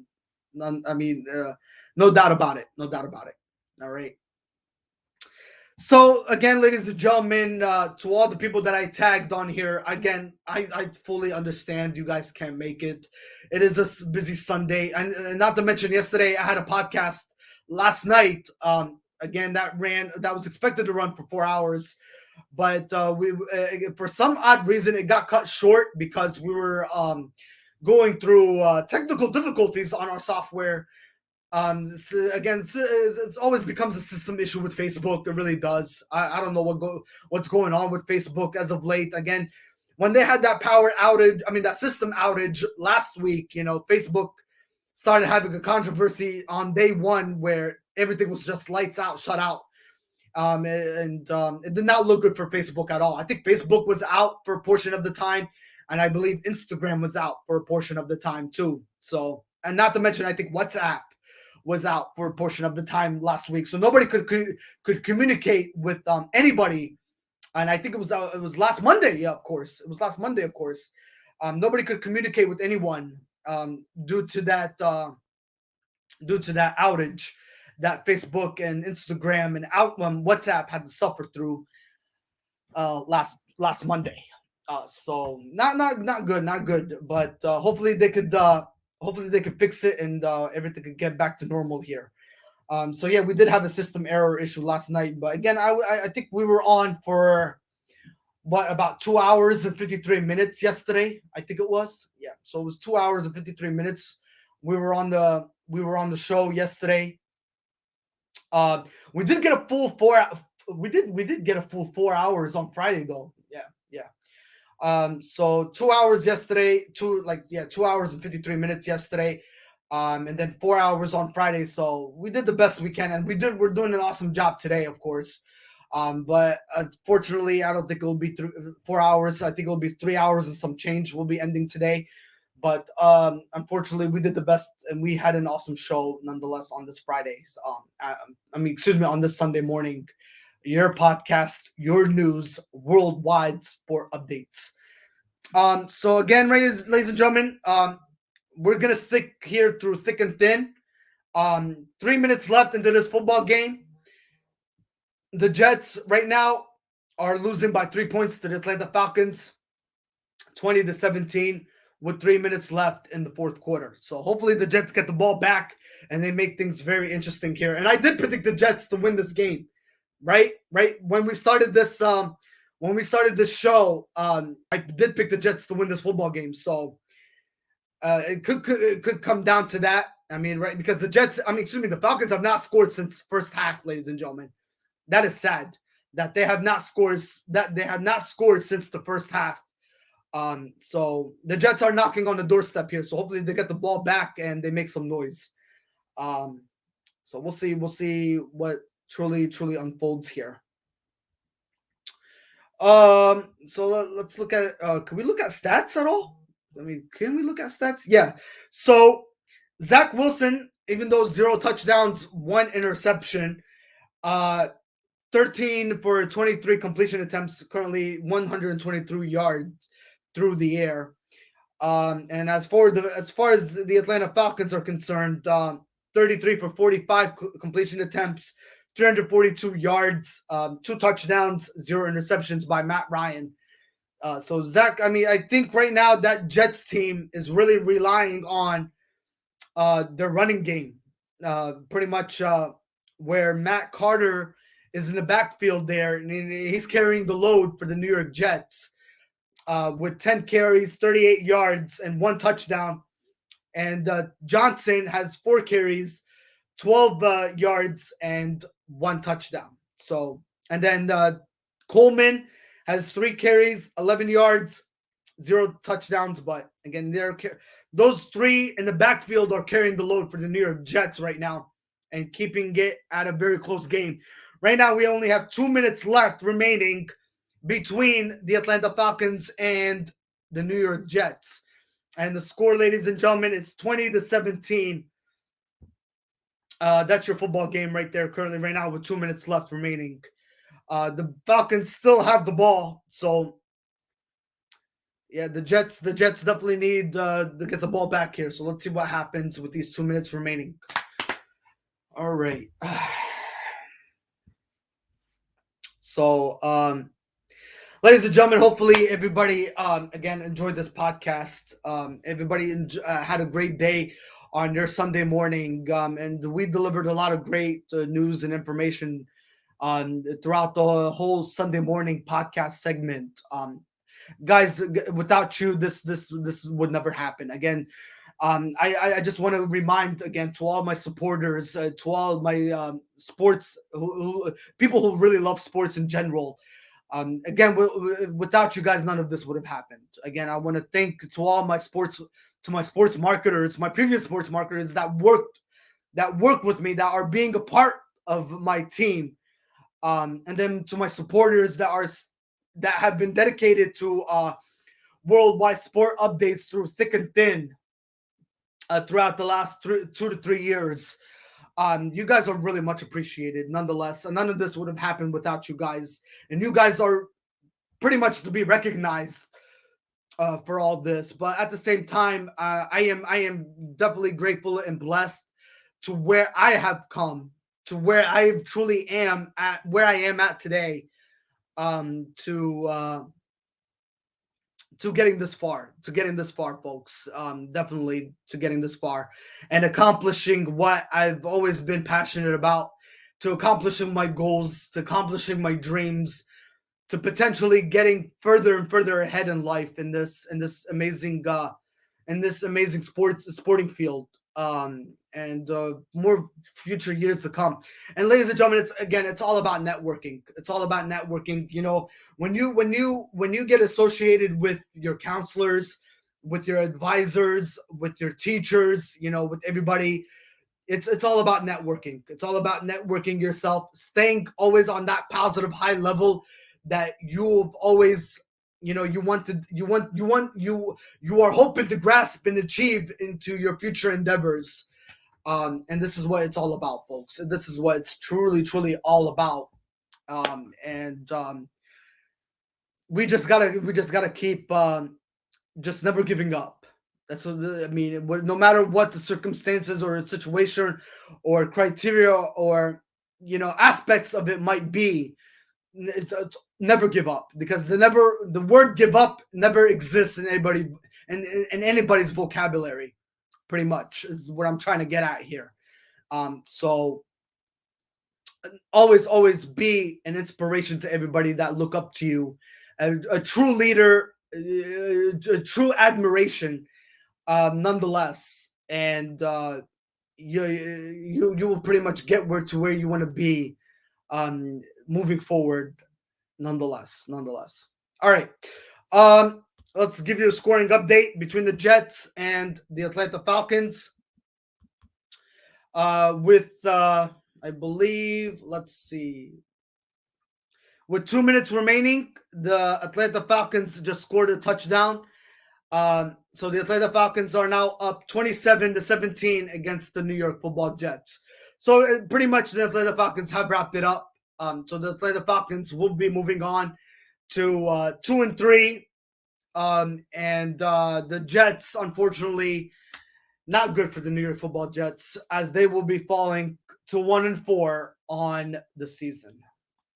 Not good for the New York Football Jets. A lot was riding on these New York Jets football team after after pretty much securing a win last week against the Tennessee Titans um, by 3 points. And I thought they were going to definitely carry this momentum moving forward this week. They did keep it at a close game. They definitely did. But unfortunately, the Atlanta Falcons finally scored in the second half, late in the second half. And it's a now 10-point game with 2 minutes remaining. 27-17 is your football score there. So, but we will go all the way. All right. So with 2 minutes remaining left, we'll give you the final score. As soon as the clock hits 0, we will be closing our podcast as well. So we're here with you guys through the next 2 minutes left remaining of this football game between the New York Jets and the Atlanta Falcons. All right, ladies and gentlemen. Also, I want you to just to let you guys know, enjoy the rest of the other games that are happening on your Sunday. You have a lot of great games going on this afternoon. Again, with Cincinnati Bengals versus the Green Bay Packers. That's going to be an excellent game. You got the Cleveland Browns versus the Los Angeles Chargers. You got the Dallas Cowboys versus the New York Football Giants this afternoon. You got the Carolina Panthers versus the Philadelphia Eagles. You got the Washington Football Team versus the New Orleans Saints this afternoon. You got the Buffalo Bills, which will be this Sunday night, tonight, against the Kansas City Chiefs. That's going to be an amazing game. You got a Monday night game tomorrow night between the Baltimore Ravens and the Indianapolis Colts. So, ladies and gentlemen, enjoy all those games. They're here to come, and they're going to be great to watch this afternoon. So enjoy those. They're going to be the best to watch. Again, I gave you all my predictions of how they're going to truly unfold today. But they're going to be the best of the best games for your Week 5 matchups, nonetheless. All right. So again, we are streaming here, ladies and gentlemen, on Facebook, on Instagram, on TikTok, on YouTube channel. Yeah, this is streaming on YouTube channel for the first time ever, which I am definitely ecstatic and excited beyond words to having this streamed on YouTube channel. The first of YouTube channel to be streamed ever. So this is definitely an amazing feeling. So, ladies and gentlemen, that kind of means what you need to do after this podcast is to go out there and subscribe to Worldwide Sport Updates. Please subscribe to Worldwide Sport Updates.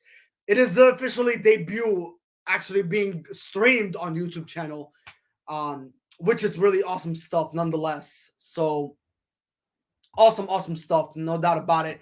To being streamed on YouTube channel, to being streamed on your Facebook group page, to being streamed on your Facebook profile in general, and then Instagram, and then Twitter. Oh yeah, Twitter. I forgot about Twitter and TikTok. Truly amazing stuff. All right.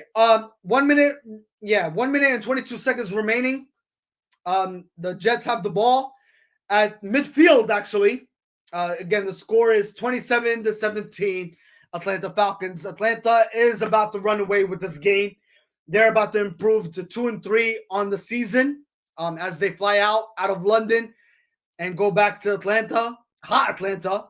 And the Jets, unfortunately, they're going to be falling to 1-4.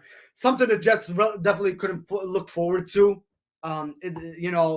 Especially when you're going to be 1-4 and you're falling to 1-4.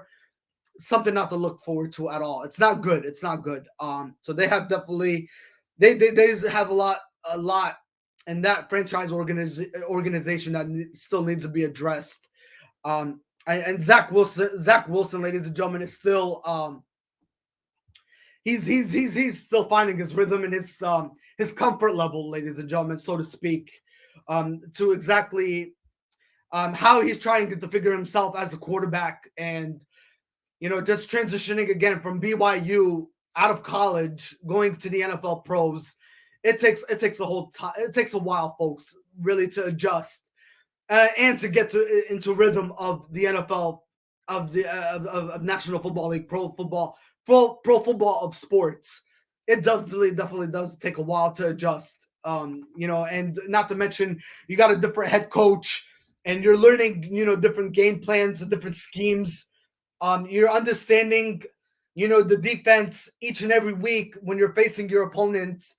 That all takes a lot into, consideration for new quarterbacks that come transitioning from college into the NFL. It takes a whole lot, folks, and it's not an easy task. I mean, the quarterbacks have a lot under their plate, and they're being pressured so much that you cannot give them their full gratitude that you expect them to be at that 100% level. I mean, Zach Wilson he's just only getting started, folks. So he doesn't deserve all that criticism, and being pressured, that he's already being pressured the way he is already in the National Football League.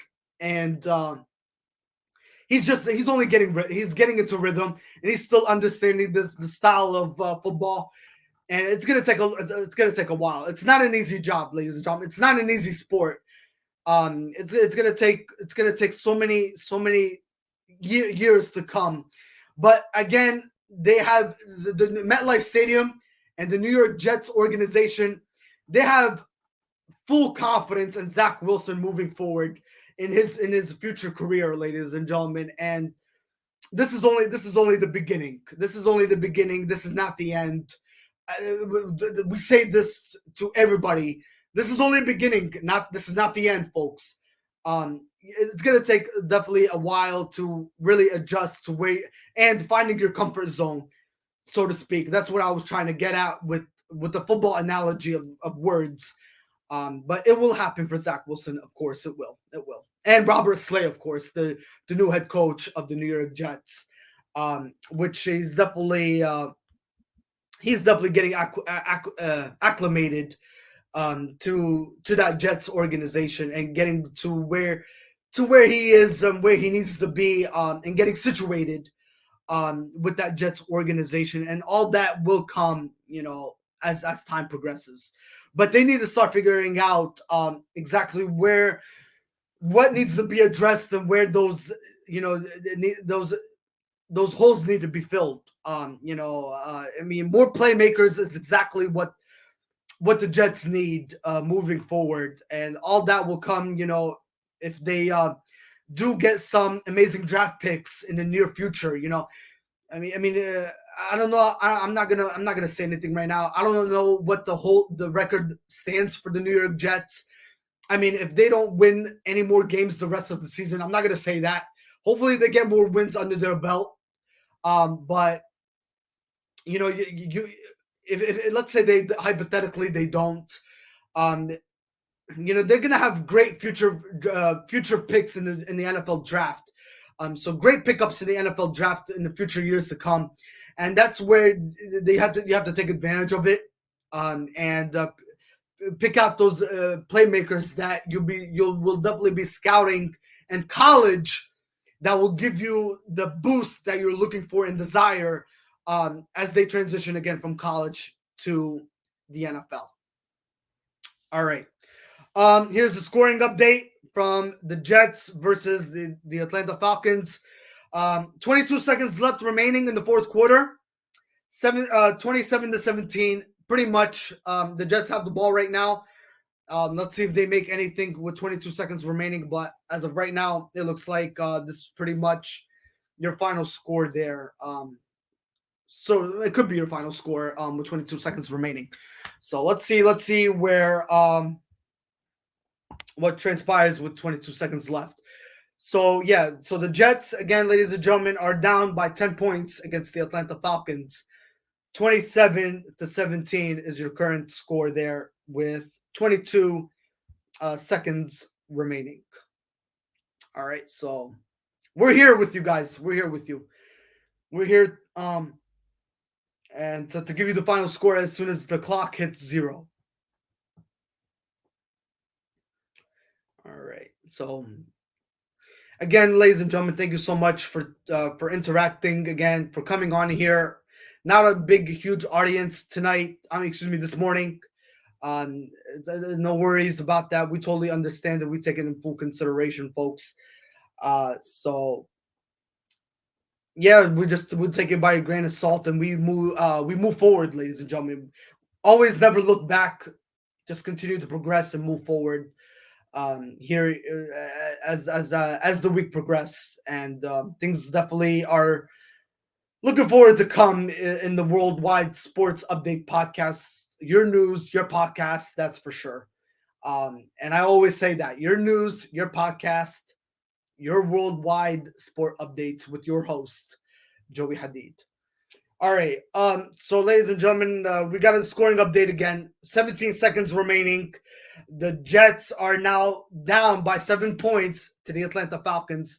The score there is 27-20 Atlanta. So that's pretty much going to be the final score there, unless the Jets, um, magically, you know, pull off an onside kick miracle here, and they get the ball back. Let's see if that truly happens. But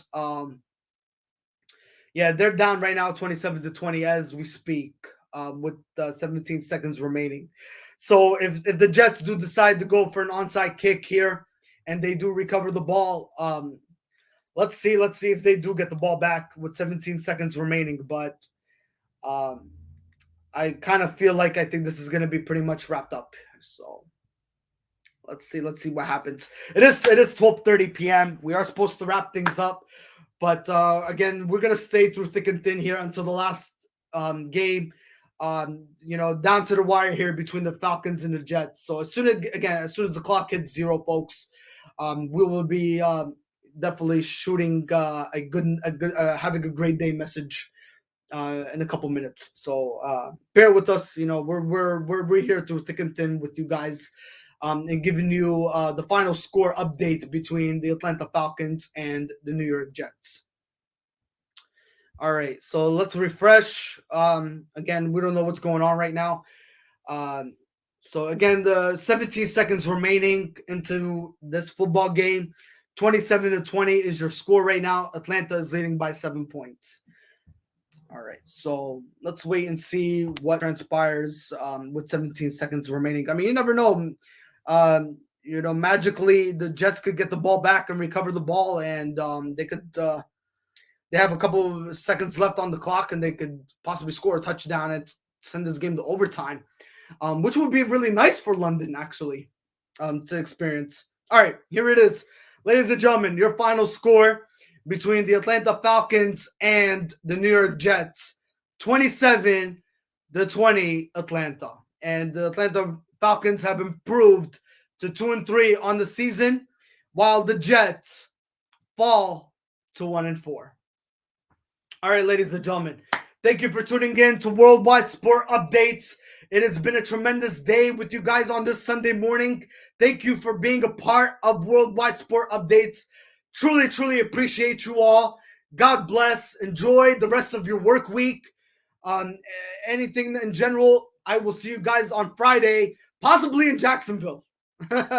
Possibly in Jacksonville. I will be seeing you guys if the Jacksonville Jaguars do not pull up a victory against the Tennessee Titans today.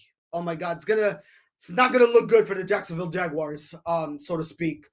Also, ladies and gentlemen, on Friday we will talk college football games, the previews of college football games, if it comes to it. And by the way, ladies and gentlemen, this Friday it's going to be a recorded podcast. I will record the podcast on Thursday, and then I will publish the video on Friday. So it will be, again, live from Jacksonville if the Jacksonville Jaguars don't get a win this upcoming week against the Tennessee Titans. So we're pulling for those Jacksonville Jaguars. Again, we will talk preview of college football if we get to it. If not, we're gonna talk Major League Baseball playoffs on Friday. We will also recap Week 5 of the NFL on Friday. I think maybe a couple games. Only the important games I will recap on Friday, ladies and gentlemen, on Week 5. I'm not gonna go to all games of Week 5, but I will recap some games that happened in Week 5 on Friday, ladies and gentlemen, including the Jaguars and Tennessee Titans game. If it doesn't turn out to where, if the Jaguars don't win a game today against the Tennessee Titans, Also, we will talk some NBA preseason game. We might pick out one important game from the NBA preseason. We will talk NHL hockey news, also Major League Baseball playoffs, and we will talk some injuries from that happened in Week 5, going into Week 6, and then we will talk Week 7 of college football games, ladies and gentlemen. All that and more this upcoming Friday. All right, I promise you that. All right, ladies and gentlemen, enjoy the rest of your work week. Enjoy the rest of the NFL games that will be happening today on your Sunday. Not to mention the Buffalo Bills versus the Kansas City Chiefs. All that and more. And Monday Night Football between the Baltimore Ravens and the Indianapolis Colts. Ladies and gentlemen, enjoy your Sunday. Have a great work week. I will talk to you guys soon. Worldwide Sport Updates is signing off. Have a great work week. Enjoy.